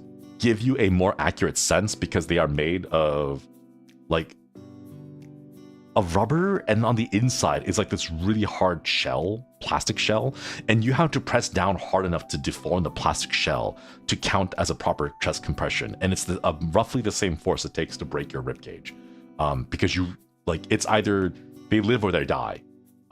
It's not like their chest is a little bit sore. No, it's they live or they die. Like, you need to go in heavy with the compressions. So yeah, it breaks the rib cage. Wouldn't that stab your lungs? Don't worry, they can survive a broken or like a punctured lung. They cannot survive a stopped heart. They will be fine as long as they survive. If they survive, they will be able to handle it. You know, like it's something you can recover from. But make sure that they're alive first. You know, it breaks the rib, but not to the point of puncturing the lungs. It's a very common fear, though. But you do have to get like a proper like educator and instructor to like show you how to do a proper compression. The last thing you'll think about during the CPR is the punctured lung, right? Like, you're there Actually, no, you'd be unconscious, so you wouldn't be able to do anything, right? So in your mind, you're like, man, I sure hope they treat me gently so that they don't puncture my lung. Meanwhile, your heart is not pumping blood, you know? Glee, thanks for stopping by. Hope you get some good eats and good sleeps. Proper CPR more than doubles the chance of successful resuscitation. Even if you hurt them, you could seriously save their life. Exactly. Yeah.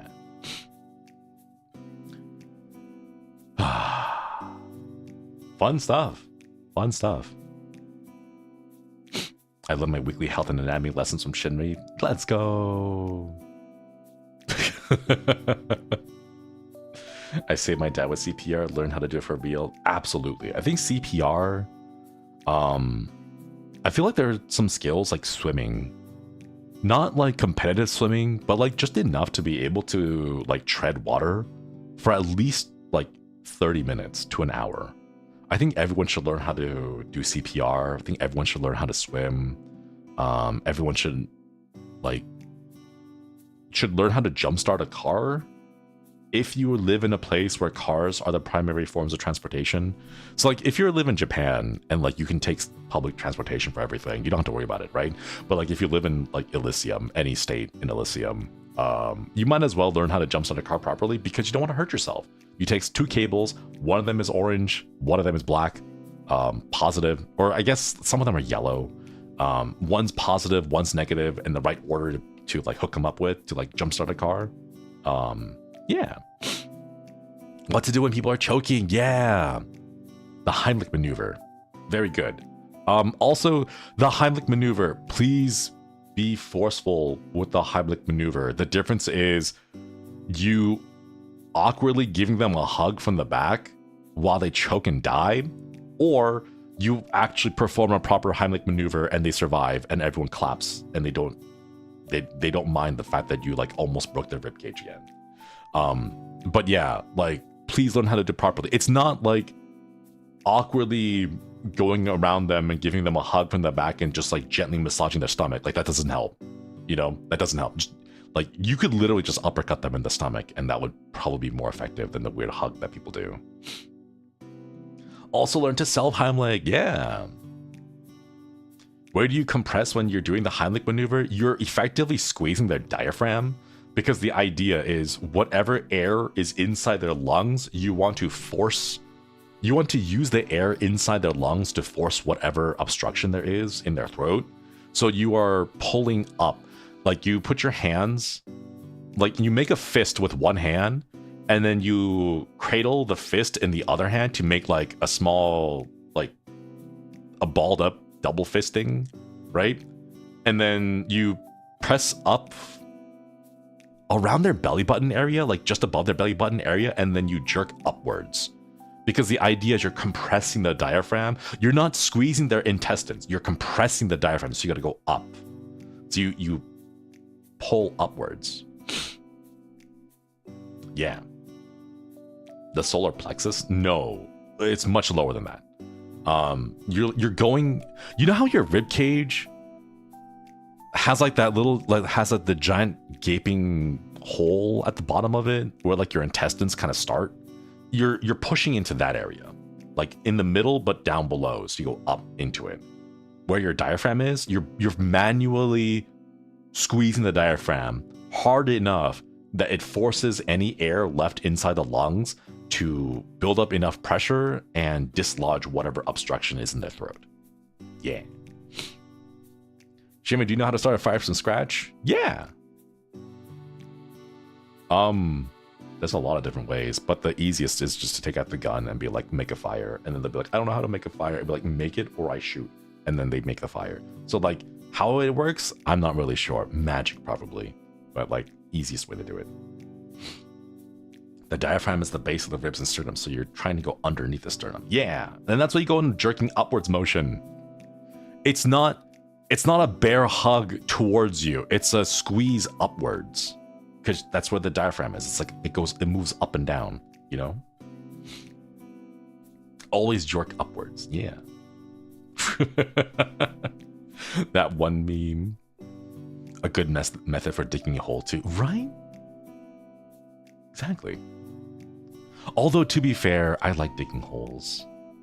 as a member of like the male community, if you take me to a beach, I can literally entertain myself for hours by just getting a shovel and then digging holes in the beach. Like I don't know why. There's something about it that like between me and all my guy friends, like whenever we go to the beach, right? Someone always brings a shovel and then we just spend hours digging a hole. That's all we do. Do we do anything with the holes? Sometimes we jump inside it. Other times we don't, you know? But like, it's it. That's it. We just dig the hole and it's like, oh, hole, you know? And the fun part is like, if your hole is big enough, other men show up and they're like, so what you doing? And I'm like, we're digging a hole. And they're like, cool, can I help? And I'm like, oh, hell yeah. And then just get more men to just dig a hole. I don't know why. It's a guy thing. Like, whenever you have one guy digging a hole, you'll just have more guys gathering around, make the hole bigger. That's all, that's all it does. Do you have premise for a game about digging a hole? I've heard about that, but no, I don't know if we have premise for that. I don't think so. If your hole is big enough, other men show up. Shinri 2025. Hell yeah, you heard it here, folks, chat. You heard it here first, folks, comma, chat. That's right. Oh man, my brain's just saying things now at this point. But yeah, I don't know. Like, just give me a shovel on a beach, and then I'll just dig a hole, you know? Digging a hole. I am a dwarf, and I'm digging a hole. Diggy, diggy hole. It's a cheat game too, 5 buckaroonies. Ooh. That whole digging game. Is it just a game where you dig a hole? Is that it? Where does the dirt go after you dig a hole? Because one of the fun parts is as you're digging a hole, you can also build a mountain at the same time. Oh, wow. That's so cool. Because you're not only taking things out, but you're also putting it somewhere. And then by putting it somewhere, you can make another thing. Oh my god. Oh my god. Ever dug a hole at the beach? We just had yeah. I was revealing the secrets of like men and how you can just keep us entertained for hours by just giving us a shovel. I don't know why it works, but it works so well. Stop making me want to play Dwarf Fortress. I've never played Dwarf Fortress. Is it good? I don't know what to expect about Dwarf Fortress. Is that the one that uses ASCII characters? I want to dig a hole, Sam. I want to dig a hole too. Loosely, things are up in mind. Hope you have a good eeps and good sleeps. You work at a PhD. Oh, it is the one with the ASCII characters. My time at Sandrock, you dig holes to find ancient artifacts while mining ores. We need to stop games where you find ancient artifacts by digging holes. It gives a very unrealistic expectation of being able to find ancient things while digging holes. It's very hard to find artifacts nowadays, you know? Man, I see games like, man, in Animal Crossing, you can dig maybe like 10 holes and find bags of cash, furniture. Sometimes you find a whole tree. You know, but like in real life, when you find holes and I dig there, there's nothing. It's just all dirt. It's just more dirt. Opinion on metal detectors. I like how they work. I like the physics. I've never used a metal detector, but I like the physics of a metal detector. Sure, things can be buried, but not going to be buried all over the place. Yeah, it's like when I tried to play Pokemon Go, but I lived out in like this suburbs, no, or rural area, and there's like, oh hey, I live out in the wilds, right? There must be tons of Pokemon here, and there's nothing. And for some weird reason, it's the cities that are most densely populated that have all the wild Pokemon because they all have like 50 Pokestops per city block. Well, whereas if you're out in the forest, you don't get a single one. I can't think of this, but just dig a hole somewhere in France. I feel like if I went digging in a European country, I may more likely be able to find unexploded ordnance from the leftover war. Because I keep seeing stories about that. Like, oh hey, like these two people in Portugal were going around the forest and they found bombs that were left over there for World War II and they're unexploded, so they had to call the bomb squad to go get disposed of properly. And it's like, I just wanted to go hiking in the mountains with, you know, my best friend. So I feel a little bit worried about that. And the landmines, yeah, I don't need that. Magnet fishing, oh yeah, wait, I told you guys about that one video, one dude that I watch on YouTube who has like a magnet fishing video and he keeps finding guns and grenades and like just weapons in general off this one bridge that he like goes to locally. It's like, why are there so many bicycles, guns, and unexploded grenades in this lake? Like, what's specifically happening here?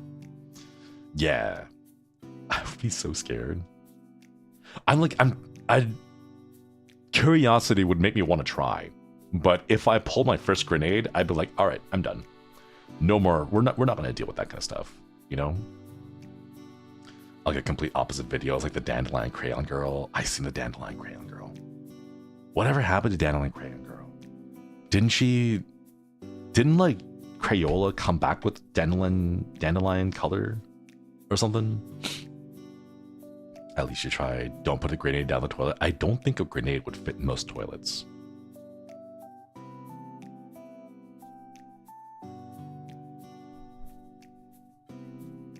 Actually, maybe?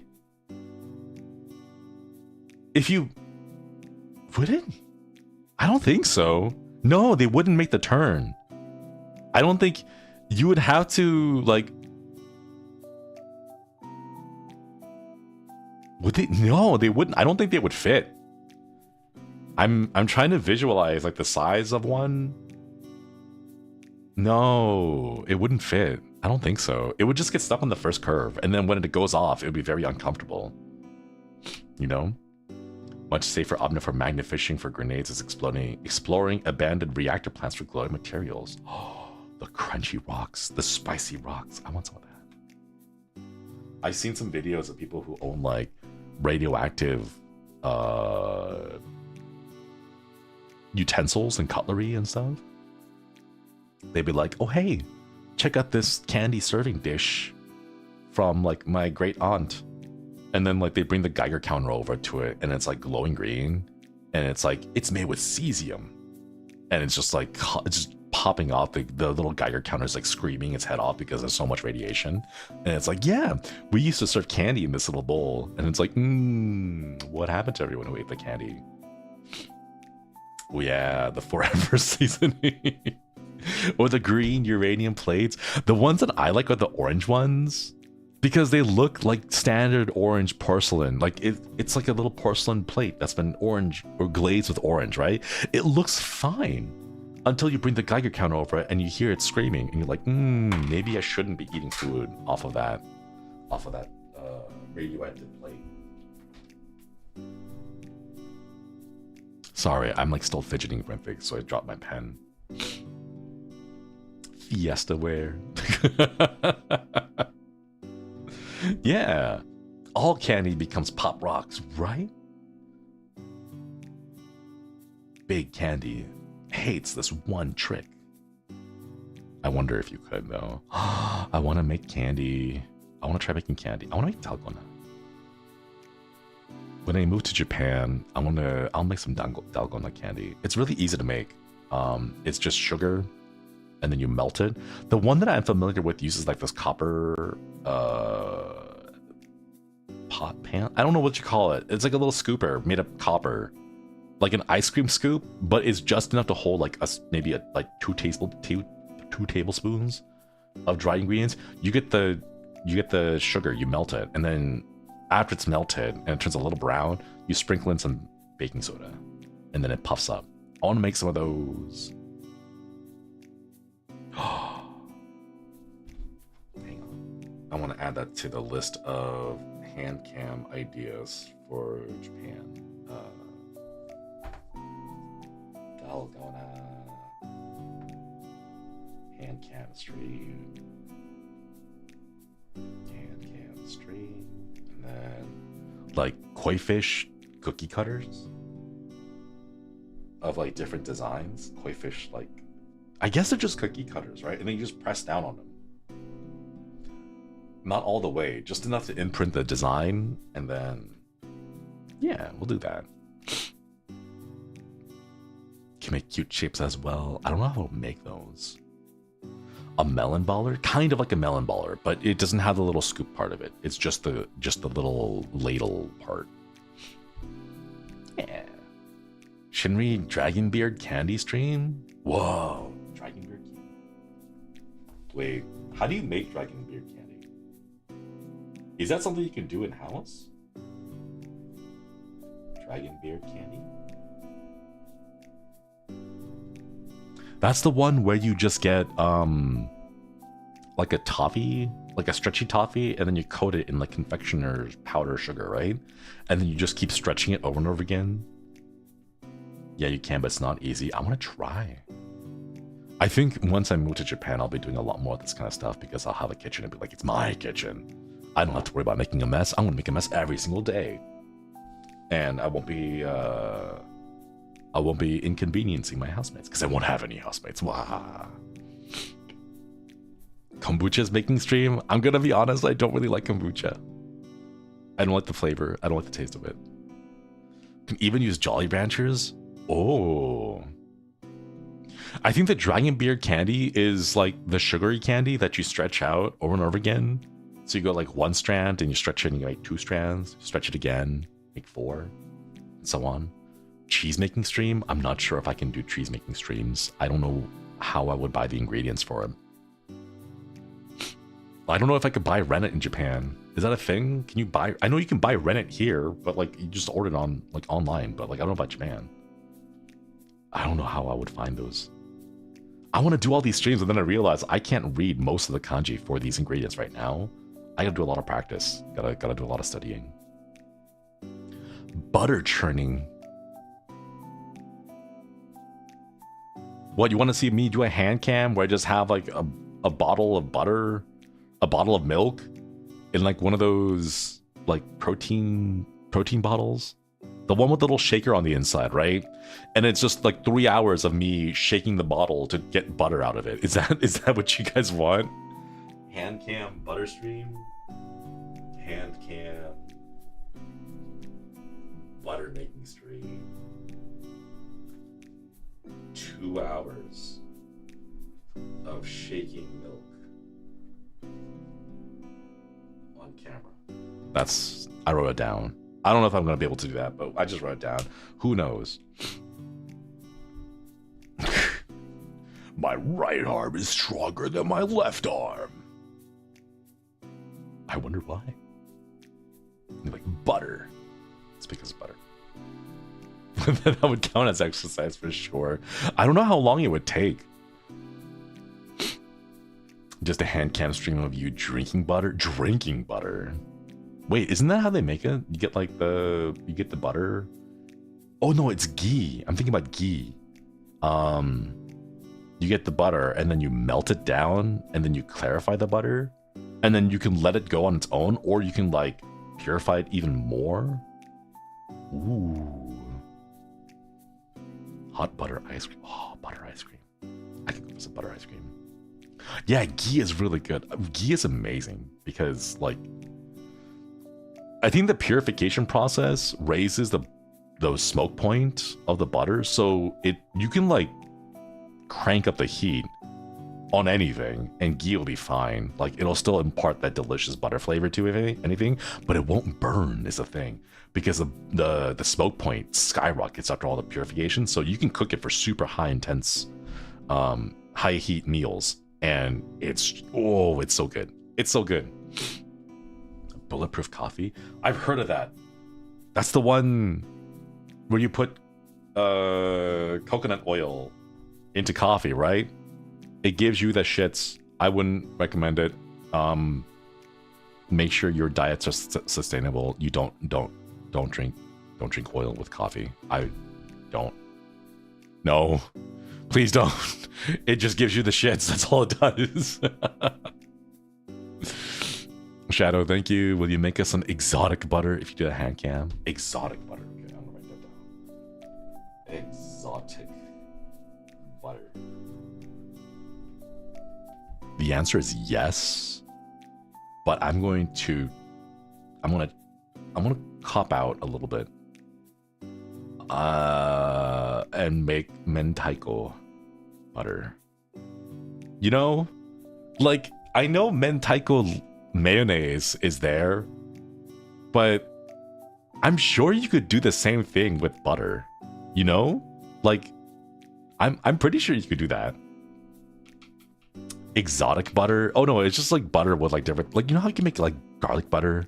You can literally just take garlic or like powdered garlic, crushed garlic, and then you like mix it into the butter, and then you have like garlic butter, right? That one. But like, it's a FNAF reference. Oh man, that's an actual thing. Mentaiko spicy roe. It is. Yeah. Spicy roe. Oh, it's so good. But I'm pretty sure you could put it in there. Oh man. I wanna try Hokkaido milk. I've heard good things about Hokkaido milk. They have really good like dairy products there, and I'm like, I want to try. I keep forgetting every single time I go to the grocery store. I forget because I know I almost never buy milk on my own, you know. So like, I keep forgetting to buy milk, but I know milk is a product, and I had like, despite all the times I've been to Japan, I've never actually drank Hokkaido milk before. Like, I want some. I want to order some. What's the difference? I hear that it's got like a higher milk fat percentage, so it's a creamier milk, and it's just tastier. I want to try. I thought you disliked FNAF. I don't like the game. The gameplay is really boring to me, but I can appreciate the lore and I can appreciate like the community around it. But the gameplay is just not for me. It's more viscous? No, it's like regular milk. It's like regular milk, but it comes from a different set of cows. Try Vietnamese coffee and egg coffee. I've heard of it, but I've never had them before. I don't know where to find them. Not nearby here anyway. Yeah. Play Security Breach. Is that the one with the really cute security guard lady who needs help and therapy? Like a lot of therapy? Like more than us kind of therapy? That's the one, right? Yes, yes. Okay. Maybe. I think we do have purse of that one. It may be a FNAF item, but considering its Japanese ingredients, it would be exotic. Oh man. No, you can't just say that. It's like, here's a toy figurine. Meh.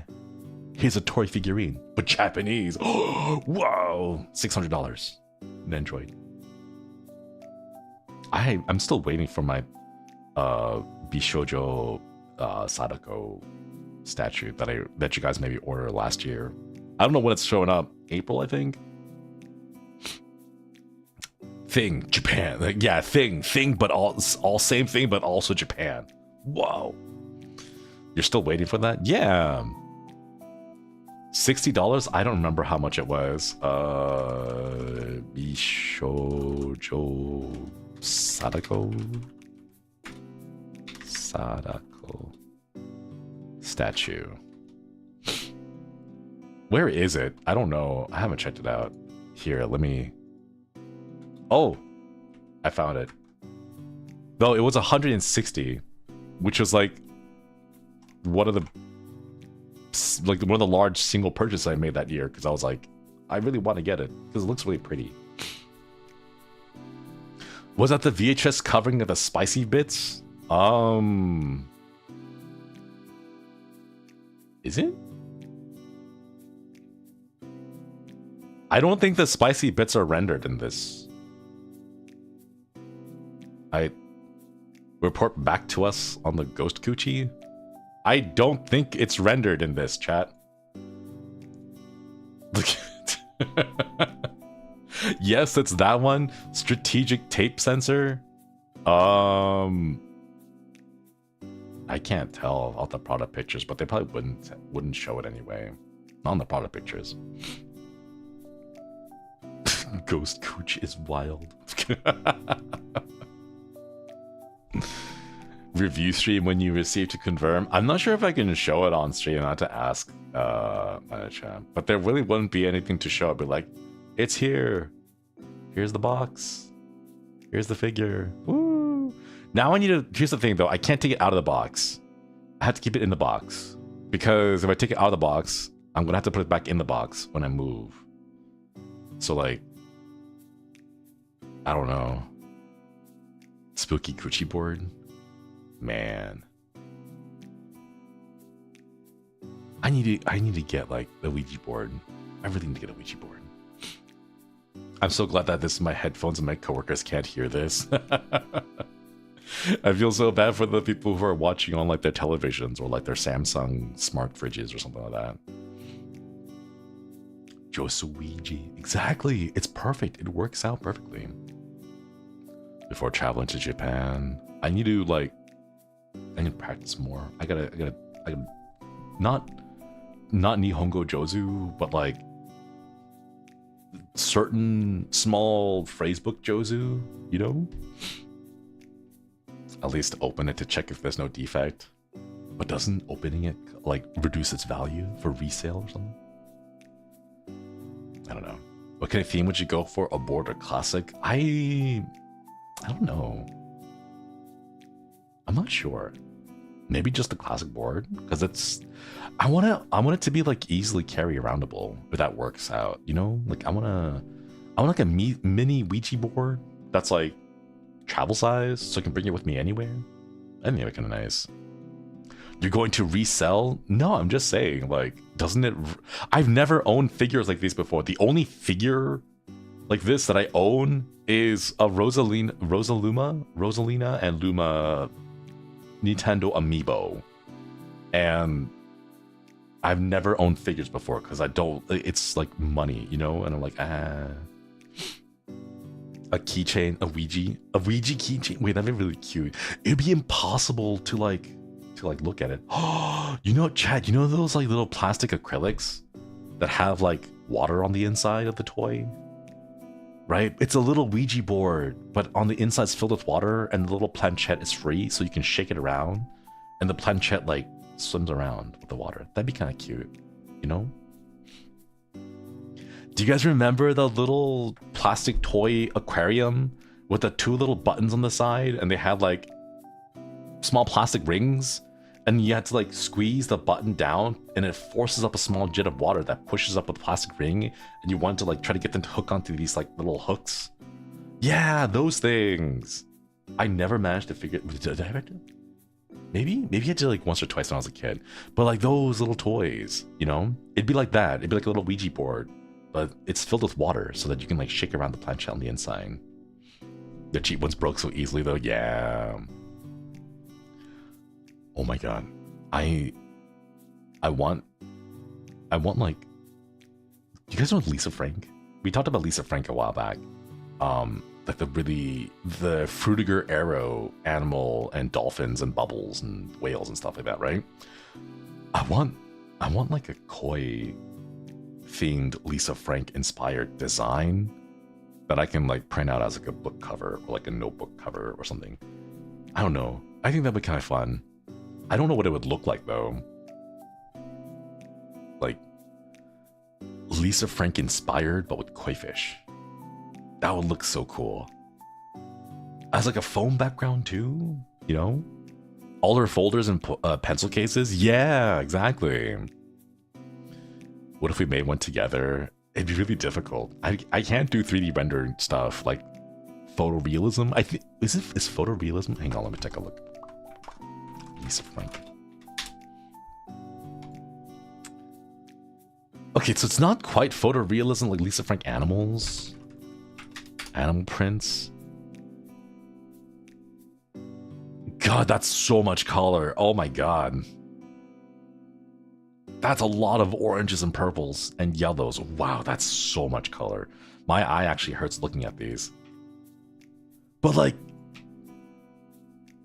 I kind of want to try hyperrealism. No, it's not really hyperrealism. It's like they're like realistic-ish animals, but with the eyes just made a little bit bigger for like the cute factor, and then there's just so much color. So many gradients, so many rainbow gradients specifically. Let's see. Lisa Frank bookmarks? I think bookmarks were also a big thing. Yeah, with the dolphin and the polar bears. Man. Skittles coated, very vibrant, yeah. Maybe we try? One of the random streams we'll do in the future, we'll try to do our own like Lisa Frank inspired color themes.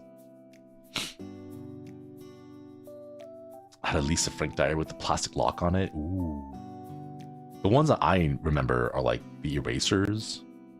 The ones that are like funny neon colored erasers that came with the set. And then they were absolute garbage erasers. They were like plastic erasers. The only thing they did was smear. They never erased anything properly. It just smeared all of it. It just made a huge mess. That's what I remember. Could have Lisa Frank inspired decal stickers. I'm also a little bit worried. But like, what about the JP fans who grew up without Lisa Frank and they don't know what this is? And they'll see me like, Shinri, what is this? This looks like visual vomit with so many garish colors that clash. You know, like they won't understand it. A pencil case. Wait, Chad, has anyone received the hard shell case merch from our 3Ds? That's like the one thing that I've never heard anyone say, like, if anyone's actually got them or not. I don't see people, like, I see people posting like, oh, got my birthday merch, I got my like anniversary merch, I got this, I got the voice pack, right? But I've never seen anyone say like, I got my hard shell case. Is it good? The Ghost of a Chance one? No, the 3D one. I have the game case I use for travel. Really? You guys are using it? Oh, that's like the one thing that I don't have. They didn't have them when we were there. I use it as a pencil case. Oh, the case of color is perfect. Oh, I'm glad. Haven't received the Newies even though we're supposed to get it this month. Oh, is it this month? It's already, oh my god, it's already February. It'll be March next month too. Ooh. Customizing it because the straps are a bit tight for the Switch. The Switch one, the scent was too strong for me for a while, but I stole the Puniko charm. I wish we could have just sold the Puniko charm just on its own, because it's really cute. I love the Puniko charm. The Newies got delayed? Oh no. Perfect size to store my tablet accessories. Oh, nice. Until late March. Soon, chat. This means more time for you guys to purchase your mason jars. Yeah. March in 10 days. Fingers crossed. I hope you guys enjoy it. Please take lots of photos of it. We haven't figured out a hashtag for it. Do we just go Tempest Newies? Like hashtag Tempest Newies? I forget. What was the hashtag that we were going to use? I don't remember if we ever like agreed on a hashtag to use. I might have to talk to Safsan before I say this out loud because I don't know. Keeping it simple would be best. Newi maxing. Oh my god. Newi maxing? Should we just take that? Wait, hold up. Let me see. Is Newi maxing taken on Twitter? Hashtag Newi maxing.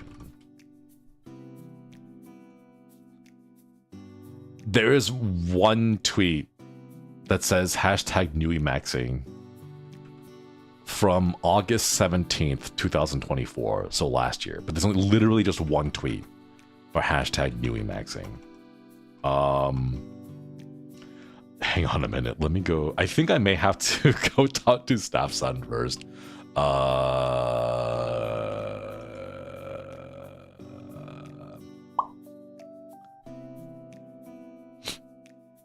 Do we have time to establish an official hashtag for Hollow Stars Newies? Chat recommends hashtag Newi maxing.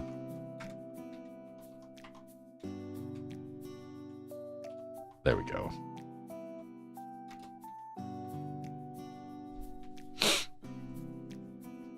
Newi? Newi? Wait, that is cute. I guess if you have anything that's specifically with just me, just my Newi, maybe you guys could use Newi for that. Newi? Ah, it's really difficult to spell. Newi? Newi. There's only two We's, so it's Newi. Newi. Newi. There we go. Newi. No, because it's not just Newi. It's Newi. Newi. Why do I want to say three We's? Newi.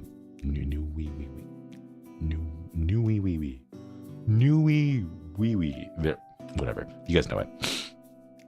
All right. So if you guys want to use Newi for photos of the Newi of just me, go for that. And then we can use Newi Maxi for like the big group stuff.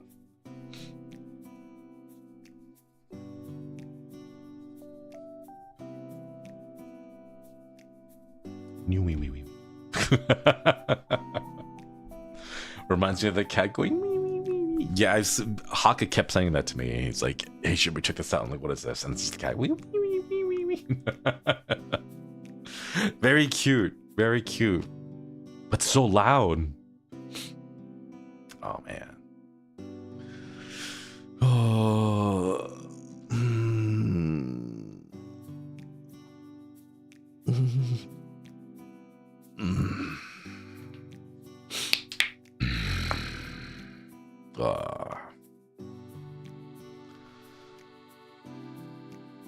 No shrimping, chat. Stretch. Get some wiggles. Yeah. All right, Chad. Think we'll go call it here for today. It was nice being able to Zatsu with everyone. Yeah. I will keep you all posted on the state or the outcome of the HoloStars Newi official hashtag. Because I think like Tempest MMD is the official hashtag that we got from the thing. So like since the Newi is going to be coming out next month, we might as well get started on it to make sure we have a proper official hashtag. And then specifically for me, if you would like to use the Newi.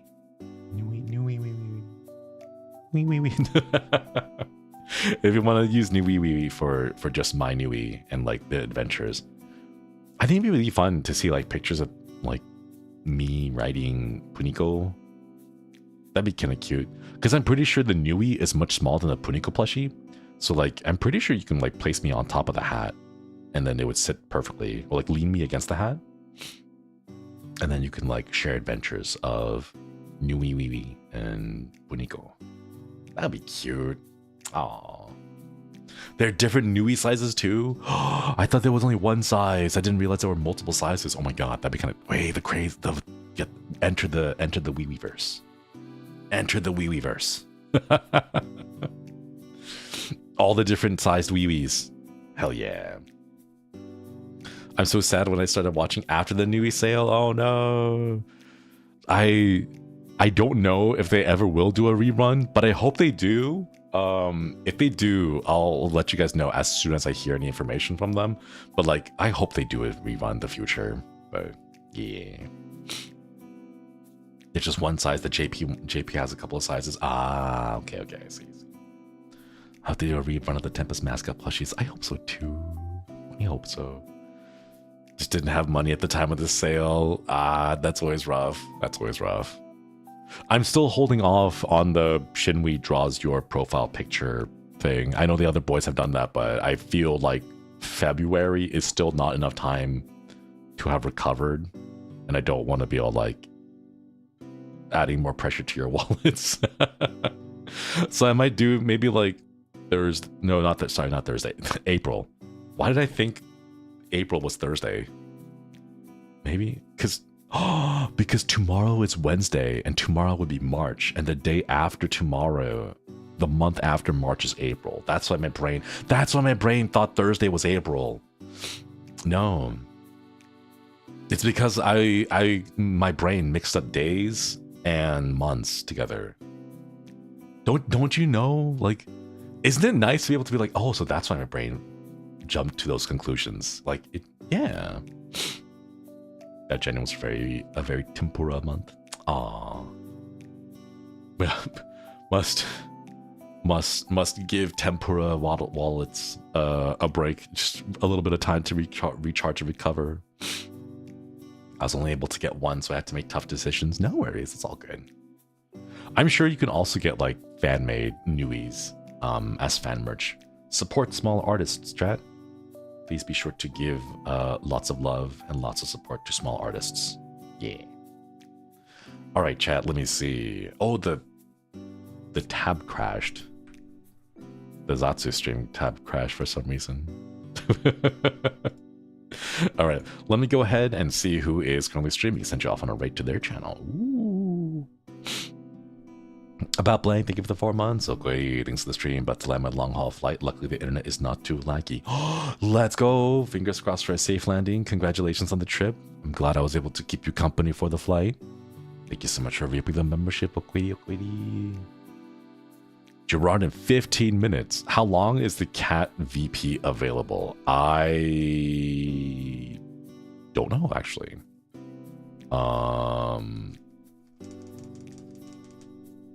Oh, I see, a Jump King quest. Oh, that's right, there's a new Jump King game that came out. Yeah, okay, we'll send you over to Gerard's waiting room. He'll be going live in 15 minutes with Ollie playing the new Jump King game. Yeah. Celt Crimes, thank you so much for re-upping the membership. Okwidi. Welcome back, welcome back. VPs are usually indefinitely available. I think all the digital merches, I think all the digital stuff like voice packs are around the entire time. They're up forever unless it specifies that there's a limited sales period. I think the voice packs will always be around. So yeah, please go give those a shot and check. Oh wait, wait, we should. I'm trying to learn how to properly market our stuff. So let me go ahead and mute the BGM. Let's play it one more time.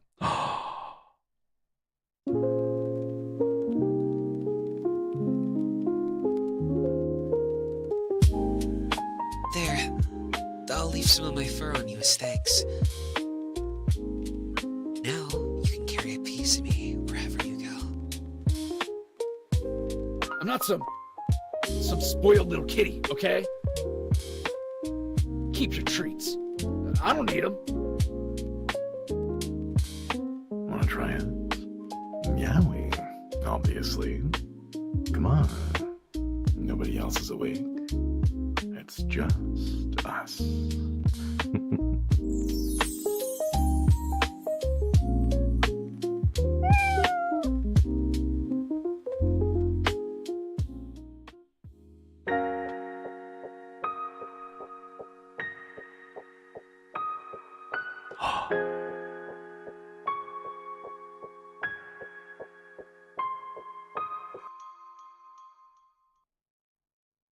Meow. All right, outro time. I'm gonna start trying to do these things. I don't know, maybe like every 2 hours we do like a mini ad break of sorts, and then we'll like show off, hey, check out these currently available merchandise that we can check out. Maybe we'll figure something out. I'll have to figure out how exactly I want to like set it up in our little systems. But yeah, anyways, chat, thank you all again for stopping by. Thank you for giving me a couple of your hours. Ad break, what is this, Twitch? Don't they do, I know that there are some streamers out there who do like 3 minutes of ads every hour, and they use it as like a please get up and stretch your legs, wiggle around, get some water, get some more snacks and so on. So it's a nice little break. You know what? You're not always like shrimping in front of the monitor and staring at the whole time. So like, yeah. Thank you everyone for coming by. Let me send you, remember, maybe words. Sending you over to Gerard's waiting room. Hopefully he's not too loud, but it's Gerard and Ollie, so prepare your earbuds. Yeah. All right, I'm off tomorrow, and then when we come back, we're gonna be playing some more StarCraft 2, Heart of the Swarm, when I go through the campaign. If I remember, it's a lot easier than Wings of Liberty, and we won't have to go through 9 hours of trying to beat the last mission. It shouldn't be as difficult, but we'll see. There's a lot of rust that needs to be shaken off. Koyasumi again, thank you all for stopping by. I will catch you all on Thursday. Koyasumi and good night.